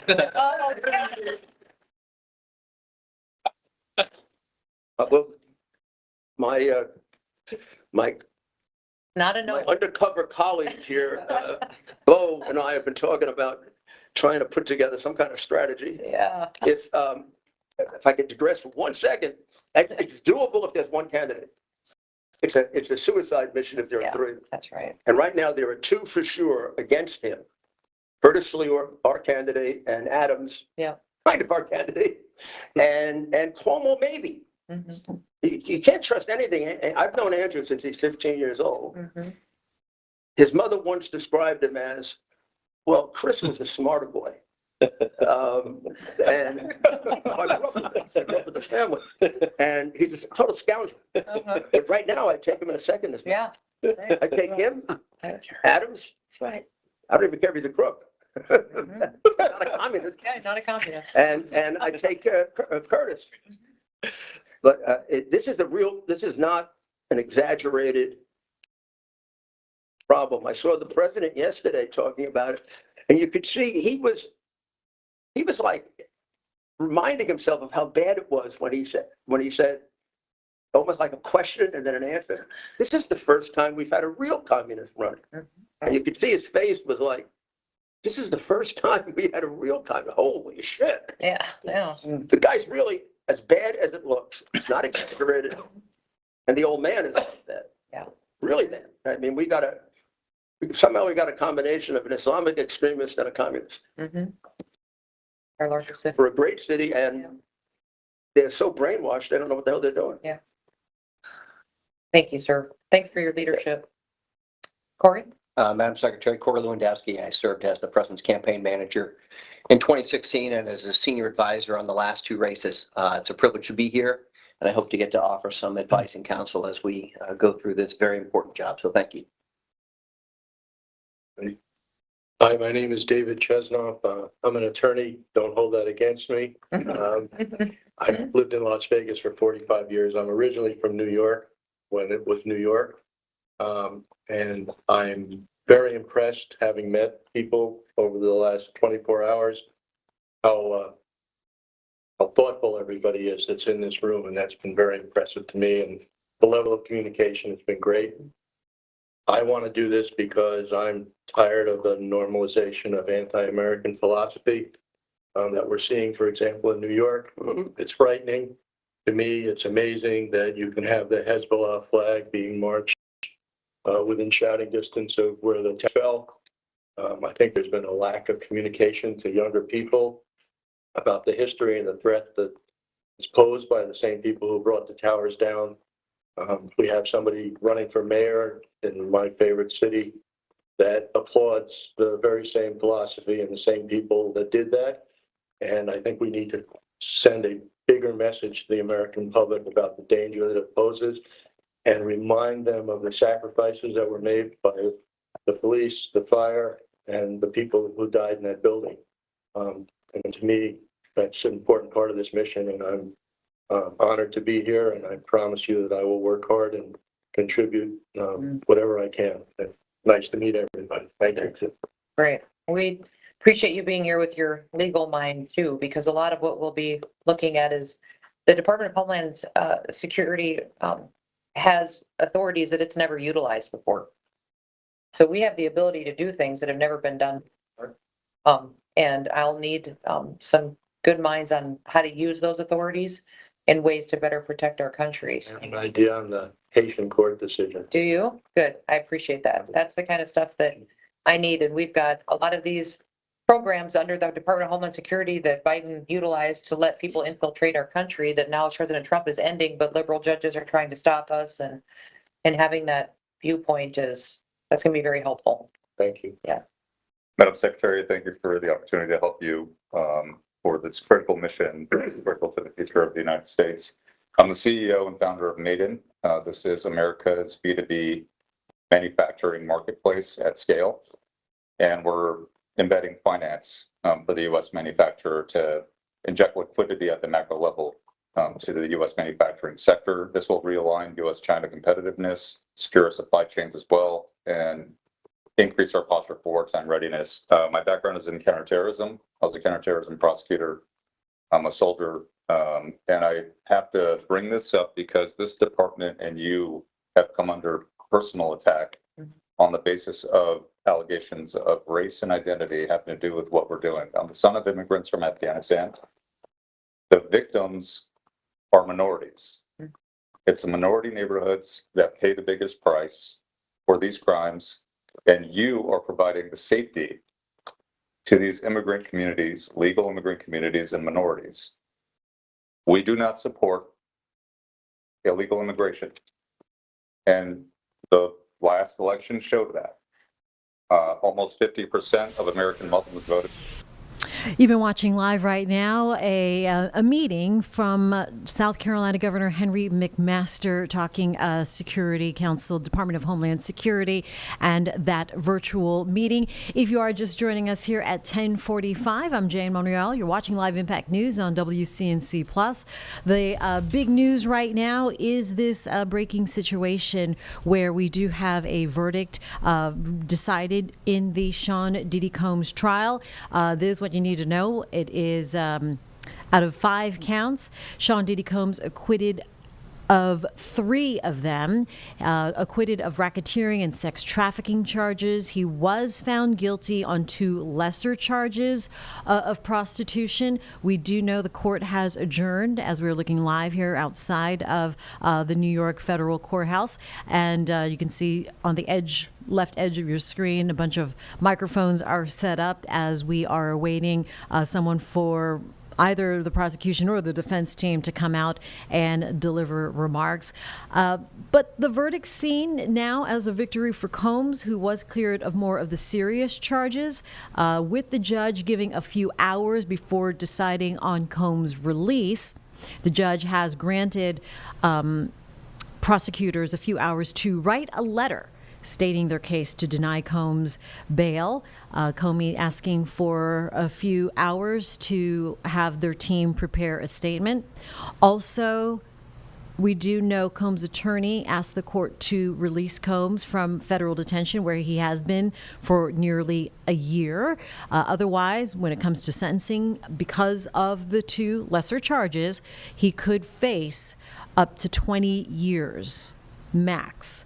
Prosecution asking for 20 years. So that will be down the road, yet to be determined. But again, a mixed verdict for Sean Diddy Combs, the music rap mogul, as the defense had won 3 out of 5 charges, winning 3 acquittals for Combs, who was found guilty of 2 charges on prostitution. So as we await that, any comment now from either side of the legal team there, and the 7+ week long trial, federal trial out of New York. We're finally getting a verdict this morning and it was going to be close. The jury had the case on Monday to start deliberating. As of yesterday afternoon, late afternoon, they said that they were decided on 4 of the charges, 4 out of the 5 charges, and they just needed to get to a verdict on that top charge, that racketeering charge. And sure enough, this morning, he has been acquitted on that top 1 charge, the racketeering conspiracy charge. So you can see there, live picture with security and U.S. Marshals and police just monitoring the front of the federal court out of Lower Manhattan. What you can't in see is New the York other City. side of the street, which is just Yes. jam-packed with people. We don't have a shot of it, but we've seen from other feeds. It is. Yes, everybody's waiting. Everybody's waiting. And yeah, not just media, but a lot of people who've been following the case, fans and the like, across the street, down the block. Traffic is affected. I believe it looks like it's closed off.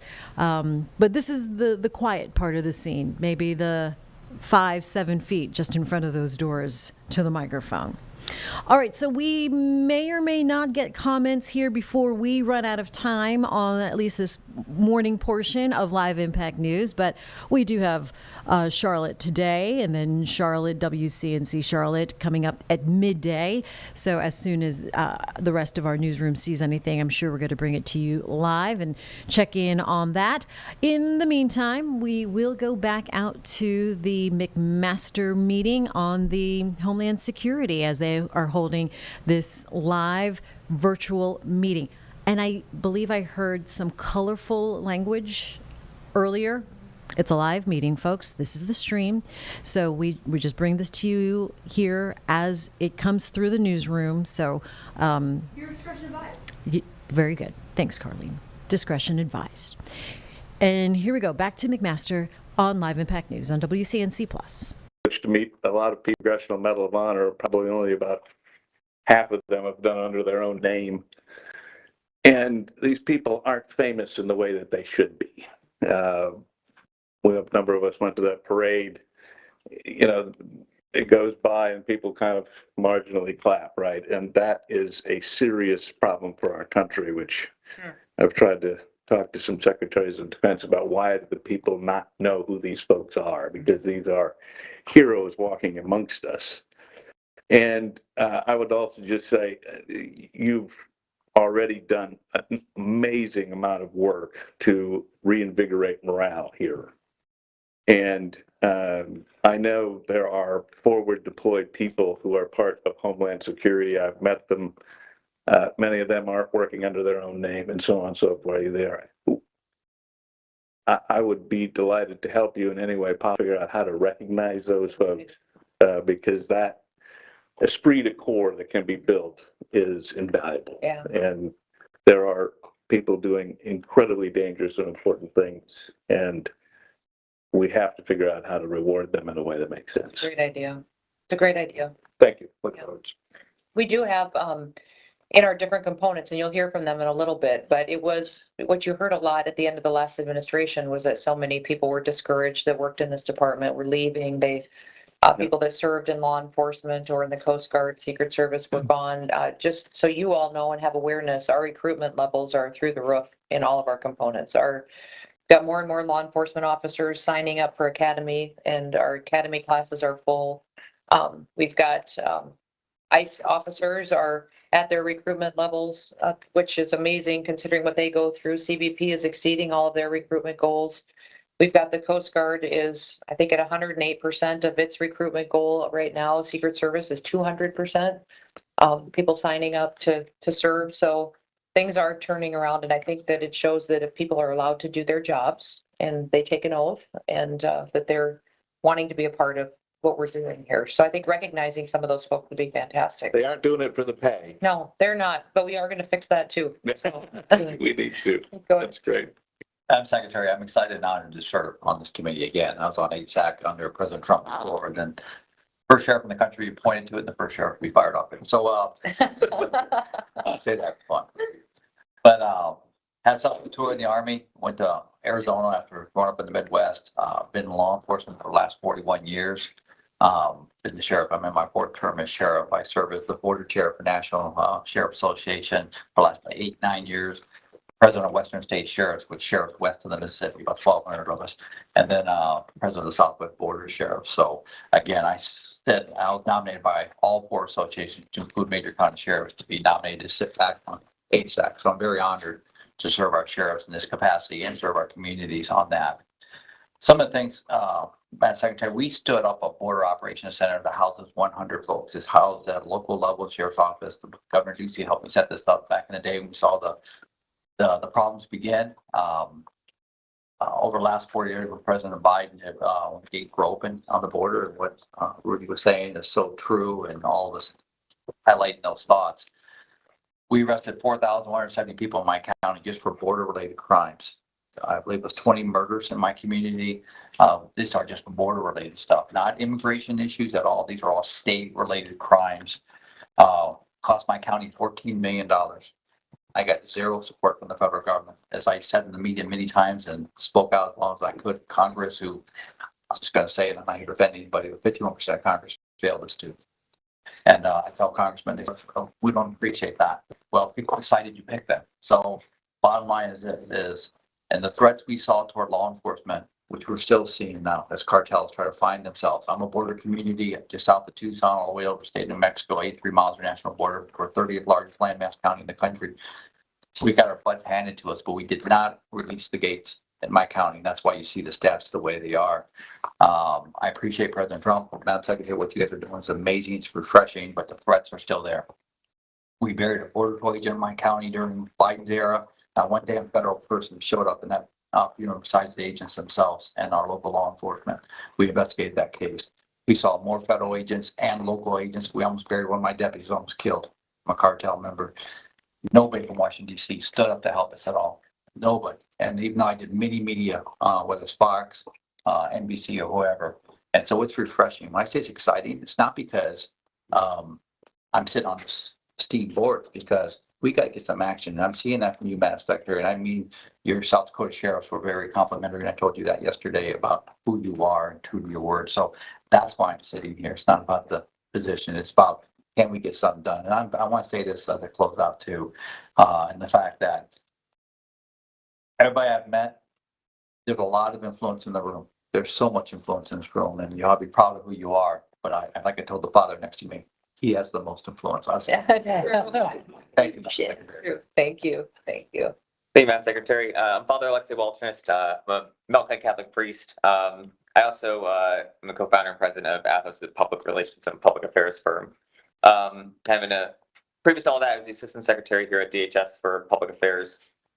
So whatever was going wrong in a particular day, just had to clean up in the media and had a lot of fun doing that. And then before that, the Department of Justice, where I was responsible for the immigration portfolios. That included the immigration courts, regulatory, office legal policy, as also the spokesman for tech investigations of big tech, so the antitrust division.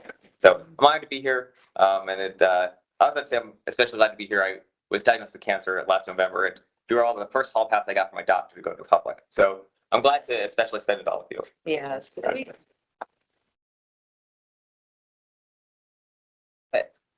You want to just introduce yourselves, just say your names at least? Yeah, Bill Hexeth. I'm an advisor to the secretary here, but I'm really here as an assistant to Sarah, helping out with this HSAC team.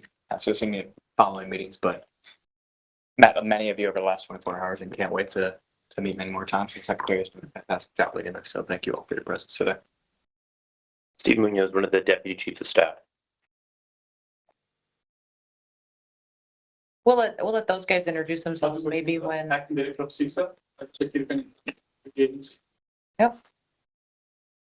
John Planky, the president's nominee for to be the director of CISA and the secretary's advisor over the Coast Guard.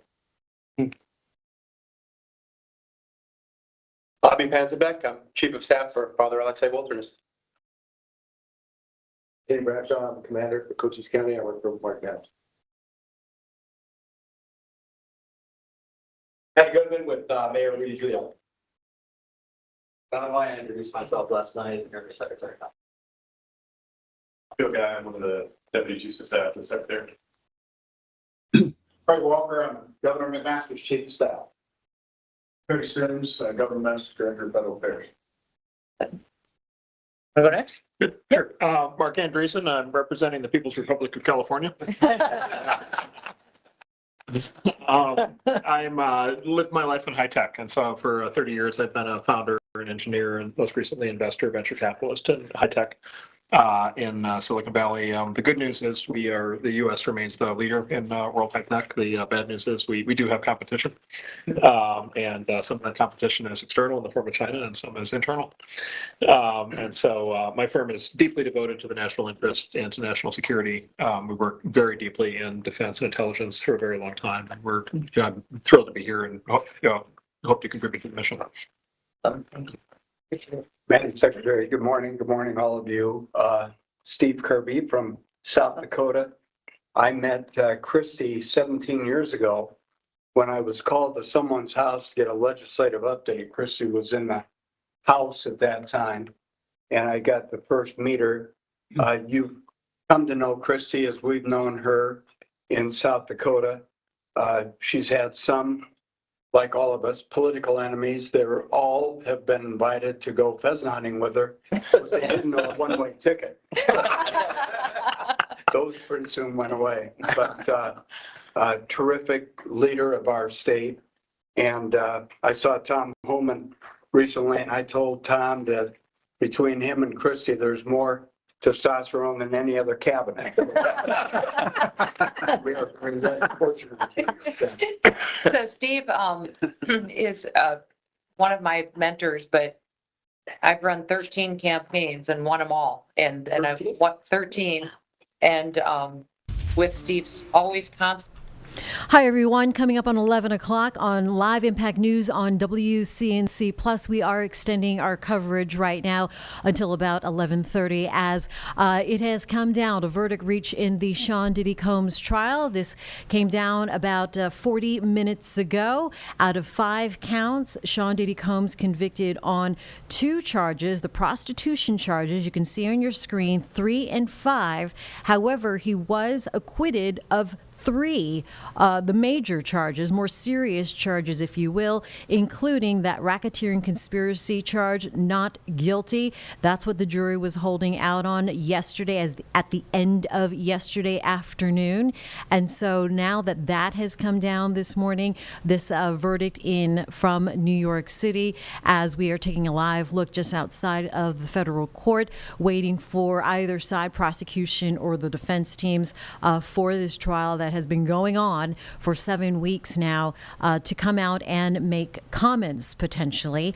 We do have we had some people come out of the courthouse. Nick Sturdivant joining me here in the Live Impact studio as well now. You said they were family. If you were if you were with us here about 5-10 minutes ago, you saw family come out, right? Yeah, they walked out rather quickly. So it was I don't want to say all 6 kids, but I do recognize his one of his 2 oldest sons and his twin girls, and also his mom that walked out of the courtroom. Do we have video? So that is his stepson with Kim Porter, with the blonde hair. Okay. That walked by. Right. And I'm sorry I missed the video. Is this the beginning of the video here? No, this is live. This is live. Okay, this is live. Okay, so that was his stepson. Considered stepson. Right. It's the son from Kim Porter and R&B singer Albie Shore. And here?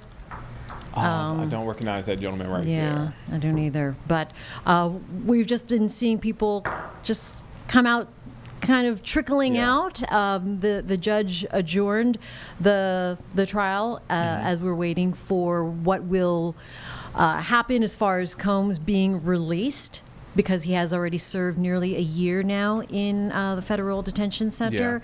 So prosecution, of course, asking him not to be allowed to be released before sentencing. But we're just waiting to see what happens there. In the meantime, we're just watching and waiting for someone to reach some of the bigger the podiums to make and deliver remarks. And we heard from the NBC special report about what happened inside the courtroom. Obviously, this is federal court, can't have cameras inside, but once the verdict was reached and those the not guilty verdict was read for the most serious crimes, we heard that Combs' family, they were clapping. Combs got down on his knees and started praying. So yeah, some interesting insight inside the courtroom Right. after. There's a lot of reaction. I'm over here scrolling, Yeah. trying to see some of the reaction, but so much reaction to actually too much to keep up with at this point. Right. How many kids does Diddy have? I'm sorry. I believe he had 6. 7 kids. I just Googled it. 7. I'm just 7? Seven. Is it 7? Okay. I heard 6 in the NBC special report, but I So wasn't maybe sure. 6 plus step. Yeah, maybe? that's probably what it is. Yeah. Okay. I'm just reading to more reporting from the federal courthouse from inside. Combs family members, you just mentioned Nick, his mom, his son, Justin, left the courthouse without stopping for the crowd. They just went into that van. And then the crowd of supporters, though, swarmed the van shouting, "Free Puff, free Puff, free Puff," sort of chanting that as we wait. But then from the jury point of view, jurors described as being stone-faced and didn't appear to look at Combs as they delivered this mixed verdict. You said that Combs immediately went down to his knees, Yeah. praying. The family, obviously, in much relief.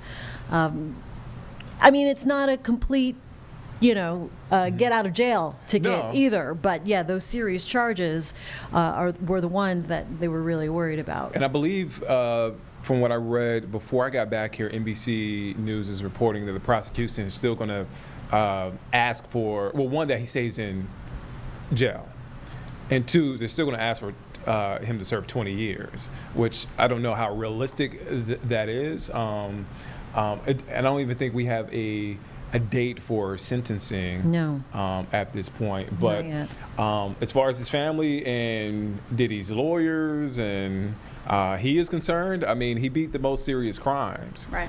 And that was the sex trafficking and the racketeering charges. Is this the back entrance, Carlene, that I'm looking at in our preview quite picture? sure. Yeah, we're seeing like, This is Sean Combs Courthouse, the back entrance, and there was someone from their team. Everybody kind of has not been speaking. I'm sure that they were advised probably not Sure. to. Yeah, you can only imagine. the But judge also advising the jury too, like, hey, you don't yeah. have to speak to the media. Correct. Although, if I had to guess, with some of these high-profile cases, like in the past, we'll probably hear from somebody in the we'll hear coming from days. eventually. Eventually, at some point. Of course. It's still a little fresh right now. Yeah. Prosecutors painting Combs as somebody who was beating women, which they owned up to, and then running the criminal enterprise, that he sex trafficked 2 of his former girlfriends, Cassie Ventura, and then a Jane Doe, who also testified under a pseudonym. But a blow then to the prosecution, who brought on 34 witnesses, whereas the defense, they kind of kept it short.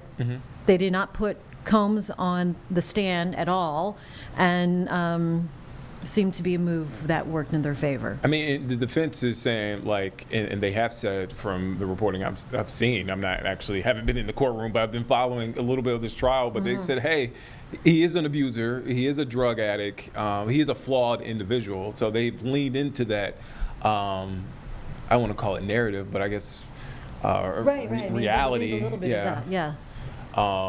So they've never said that he is an angel. He's done all these things. I mean, we have that video that's been played over and With over Cassie, with yes. Cassie from that hotel, and she's alleging that she was leaving one of those, quote, freak offs. Right. So.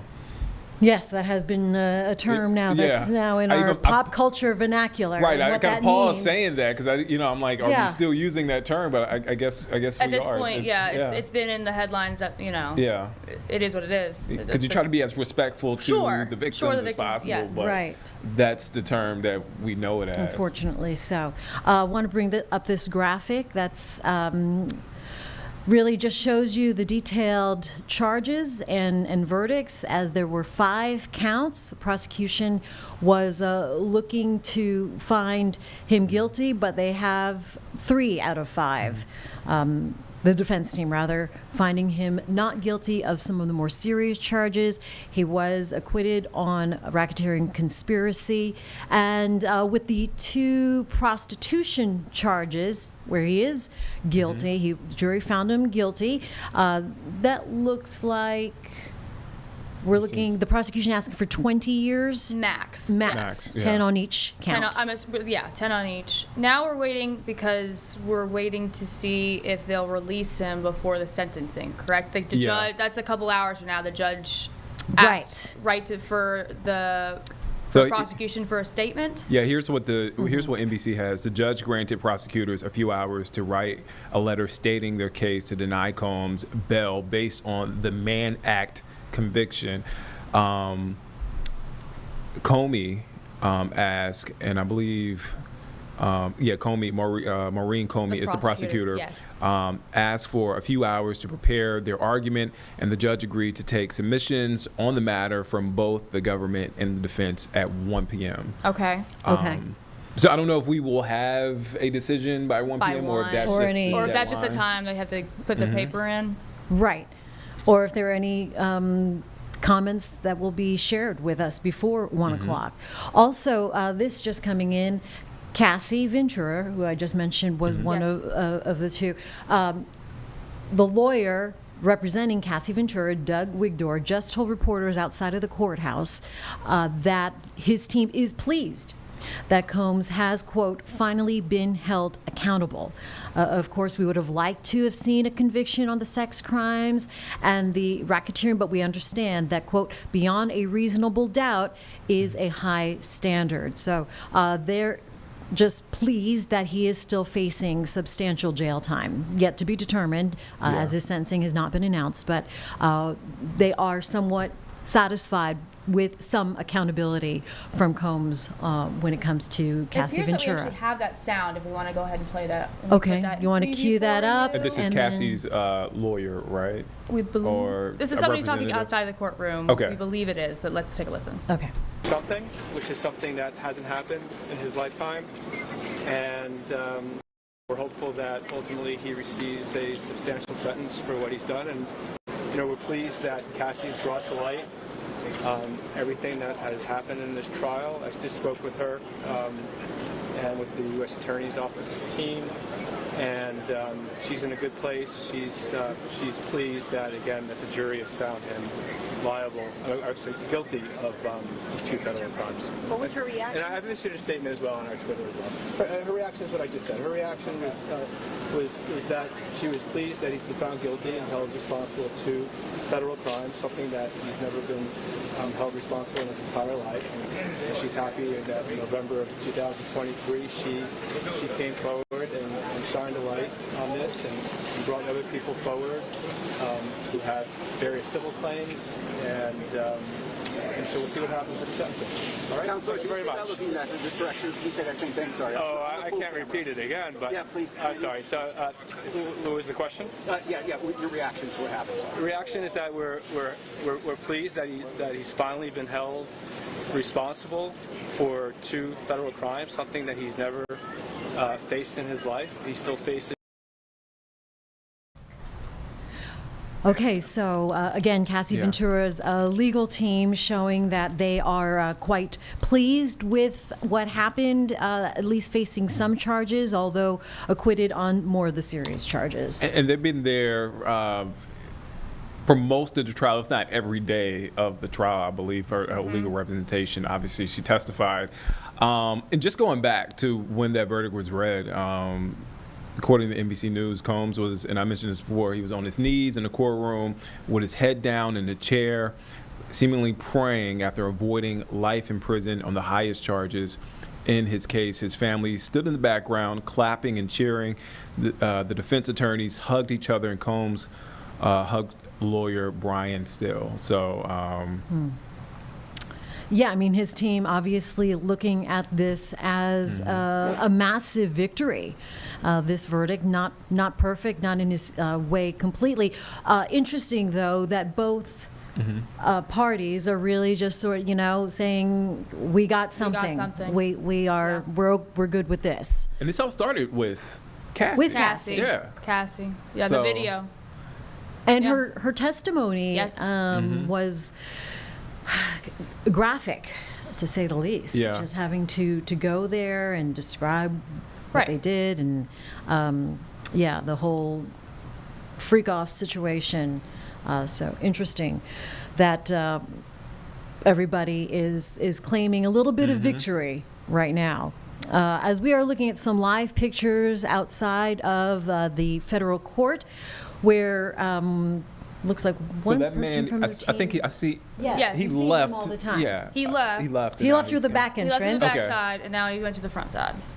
Because the camera was following him, wasn't saying anything to the camera. Mm-hmm. Now just walked to the doors. So And Yeah. I feel like that live picture doesn't sort of capture the No. chaos. you can't that's- really, like, I It's mean, there's a interesting. lot of things being said. I have the audio up Yeah. on it. I don't think we really should take it, to be Right. quite honest. Okay, okay. Yeah, But, but- there's a lot of noises.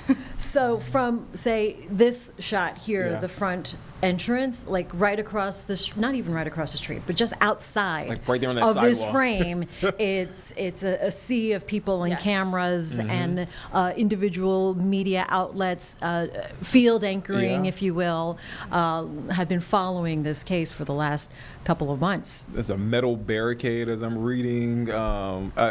It's been around the clock coverage because yesterday afternoon we got word of the partial verdict, and the judge basically told the jury, "No, I'm not going to accept a partial verdict. You have to go in and continue to deliberate." So, It looks like we have the full soundbite now from the attorney for Cassie. If we want to Okay. play it in full, maybe load that up for you, Jane. Okay, all right, let's do that.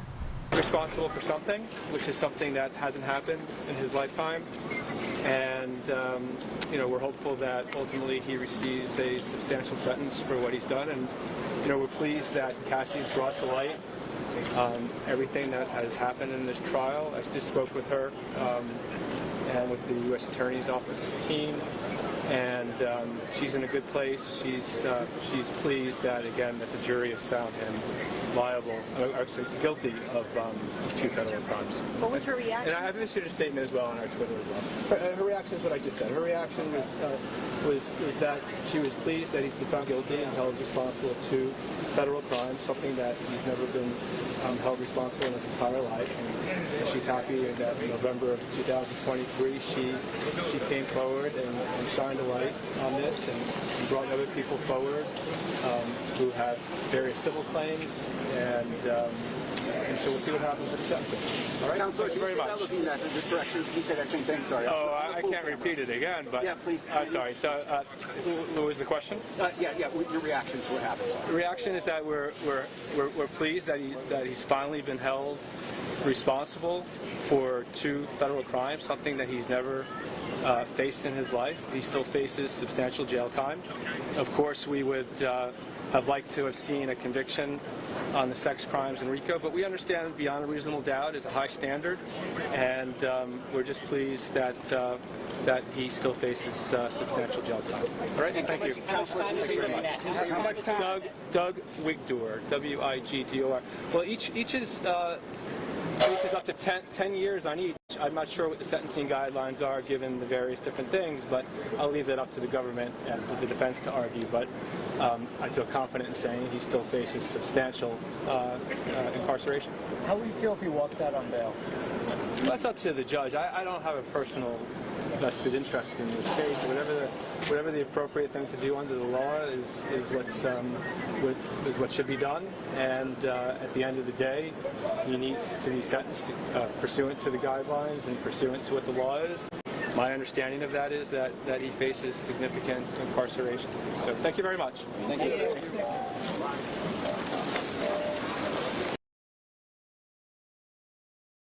All right, as you saw there, the lawyer for Cassie Ventura speaking on the victory that they're claiming that Sean Diddy Combs is going to pay some time and see some justice because of 5 of the charges that he was on trial for the last 7 weeks. Now, beginning with some of the top serious charges, there's count 1. This was the charge that the jury was holding out on at the end of yesterday, but he was found not guilty. So he acquitted of the most serious charge, the racketeering conspiracy charge. Count 2, not guilty on sex trafficking by force, fraud, or coercion. That pertaining to Cassie Ventura. If he was found guilty, he was going to face a minimum of 15 years in prison. So yet another victory for the defense team as far as some of the charges go that Sean Diddy Combs was facing. There's count 4, sex trafficking, not guilty by force, fraud, or coercion. On the second person, she testified under a pseudonym, but we're going by Jane. That would have been another minimum 15 years in prison, maximum life in prison. But he was found guilty on 2 of the prostitution charges. Count 3, including transportation to engage in prostitution when it pertained to Cassie Ventura. So the prosecution asking for a maximum sentence of 10 years in prison. And then the other one to our second victim, Jane. Count 5, again, found guilty on 2 prostitution charges. But when it comes to the more serious charges, found not guilty. And this is not a get out of jail free card. Too, Correct. as we were, and you mentioned this earlier. I just want to read some of the reaction from inside the courtroom. So Combs' family, this is the headline, Combs' family rejoices verdict. So this is according to NBC News. Now, when asked how his father was feeling, Combs' son, Christian, said, quote, great, and his daughters added, quote, good, happy. Now, as Comey, who is the prosecutor, explained, Combs could serve up to 20 years. So the family's joy faded slightly, although they still looked happy as they left the court. Combs told loved ones, quote, thank you, love you, in court as he was led away for at least a few more hours of custody. So there's a chance that he could come home today, right? Because they're asking for him to stay in his home in Miami until sentencing. Yeah. And yes, so I earlier had said because there's a stakeout outside of the front. Outside of the federal court in Lower Manhattan there. We see all the mics being set up. And I said, because similar to Karen Reed, who was back in Boston, acquitted of her trial not too long ago. Just a couple of weeks ago. Just a few weeks ago, I said we might be seeing Karen Reed. Anyway, a la Karen Reed trial, I said, well, maybe we might see Combs come out, not as a free man, but someone who is not going to spend the rest of his life in prison now. And so I guess we'll have to see, though, what his release looks like, as he has spent already about a year now in that detention center. And I guess moving forward, the depending on what happens, if he serves the max of 20 years, if he doesn't, what does the quality of life look like? Well, so, because I believe from what I was hearing from the NBC special report, his homes and some of his assets were put up for collateral as far as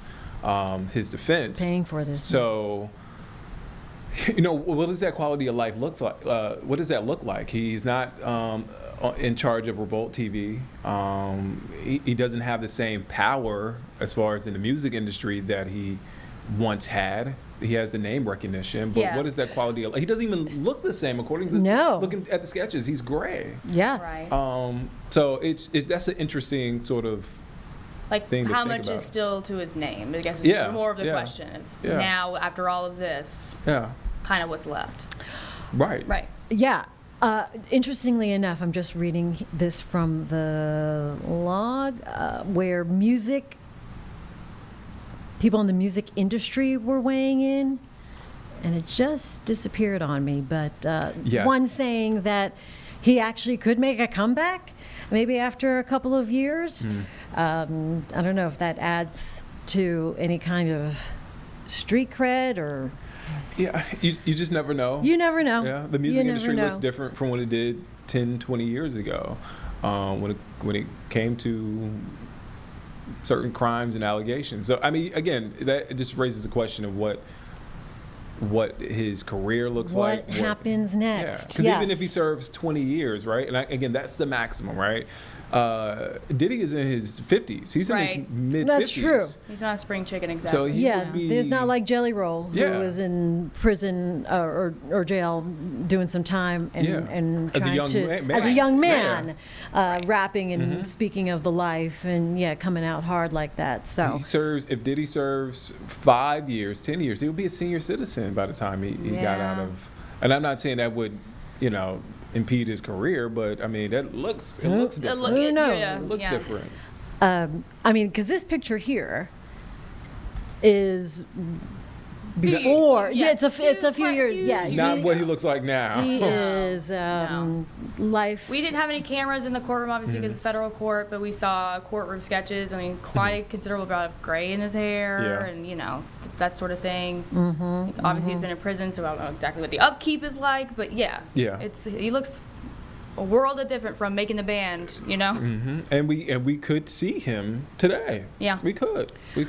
We haven't seen him. We've been watching these doors now for weeks. Yeah. Haven't seen him. He's always obviously probably going through the back way. Haven't seen him go through the front way, but maybe. And I'm sure that's, by design. By design, but and again, all eyes have been on this case and on this verdict. We got that partial verdict yesterday afternoon, and I think time sort of stood still for a little bit. A lot of folks were like, "Okay, what does that mean?" What does that mean? Right. What was I was telling you, Nick, yesterday. I was like, well, I bet they're going to come back tomorrow morning because the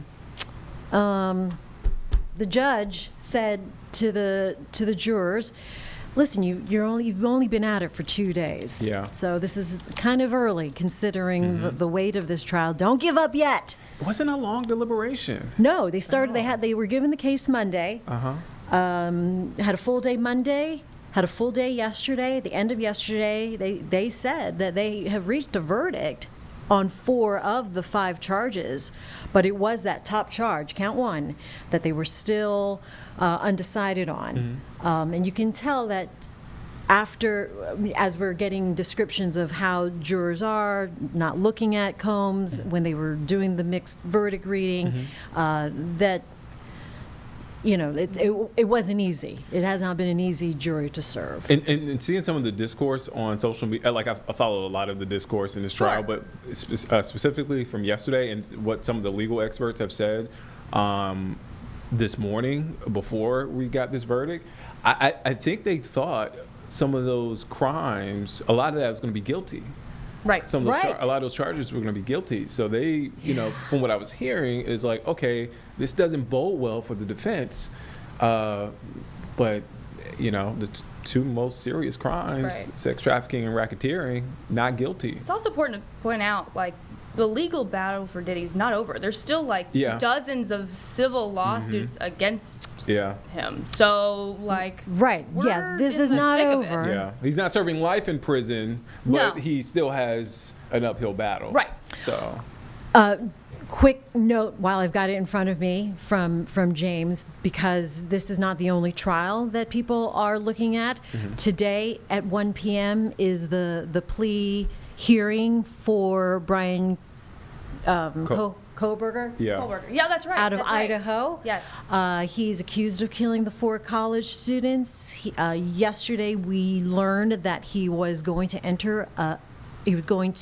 plead guilty to avoid the death penalty.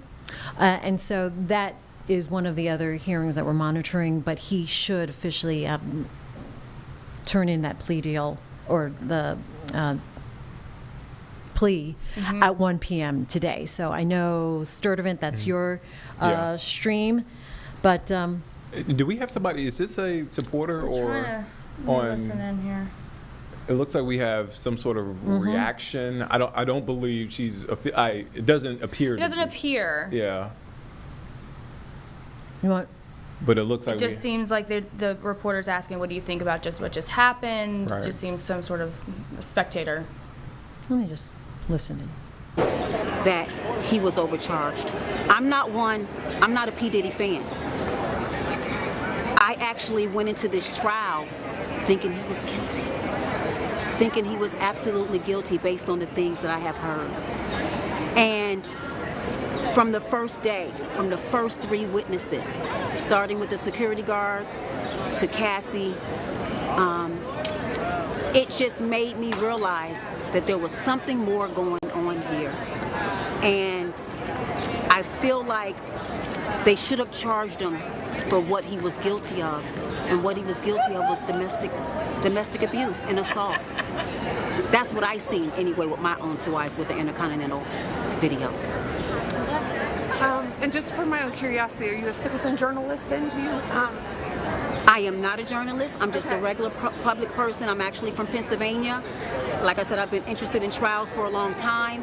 And with it being this close to me, I could not miss the opportunity. I drove 3.5 hours each day, each way, to come and watch this in person. And I'm so glad that I did. Do you have a hard time believing? All right, you've been watching Live Impact News, extended coverage here on WCNC Plus, covering the verdict down for Sean Diddy Combs, found not guilty, acquitted on 3 out of 5 counts. We have Charlotte today coming up midday, and we will continue to follow the fallout of the verdict for Sean Diddy Combs. Thanks for joining us.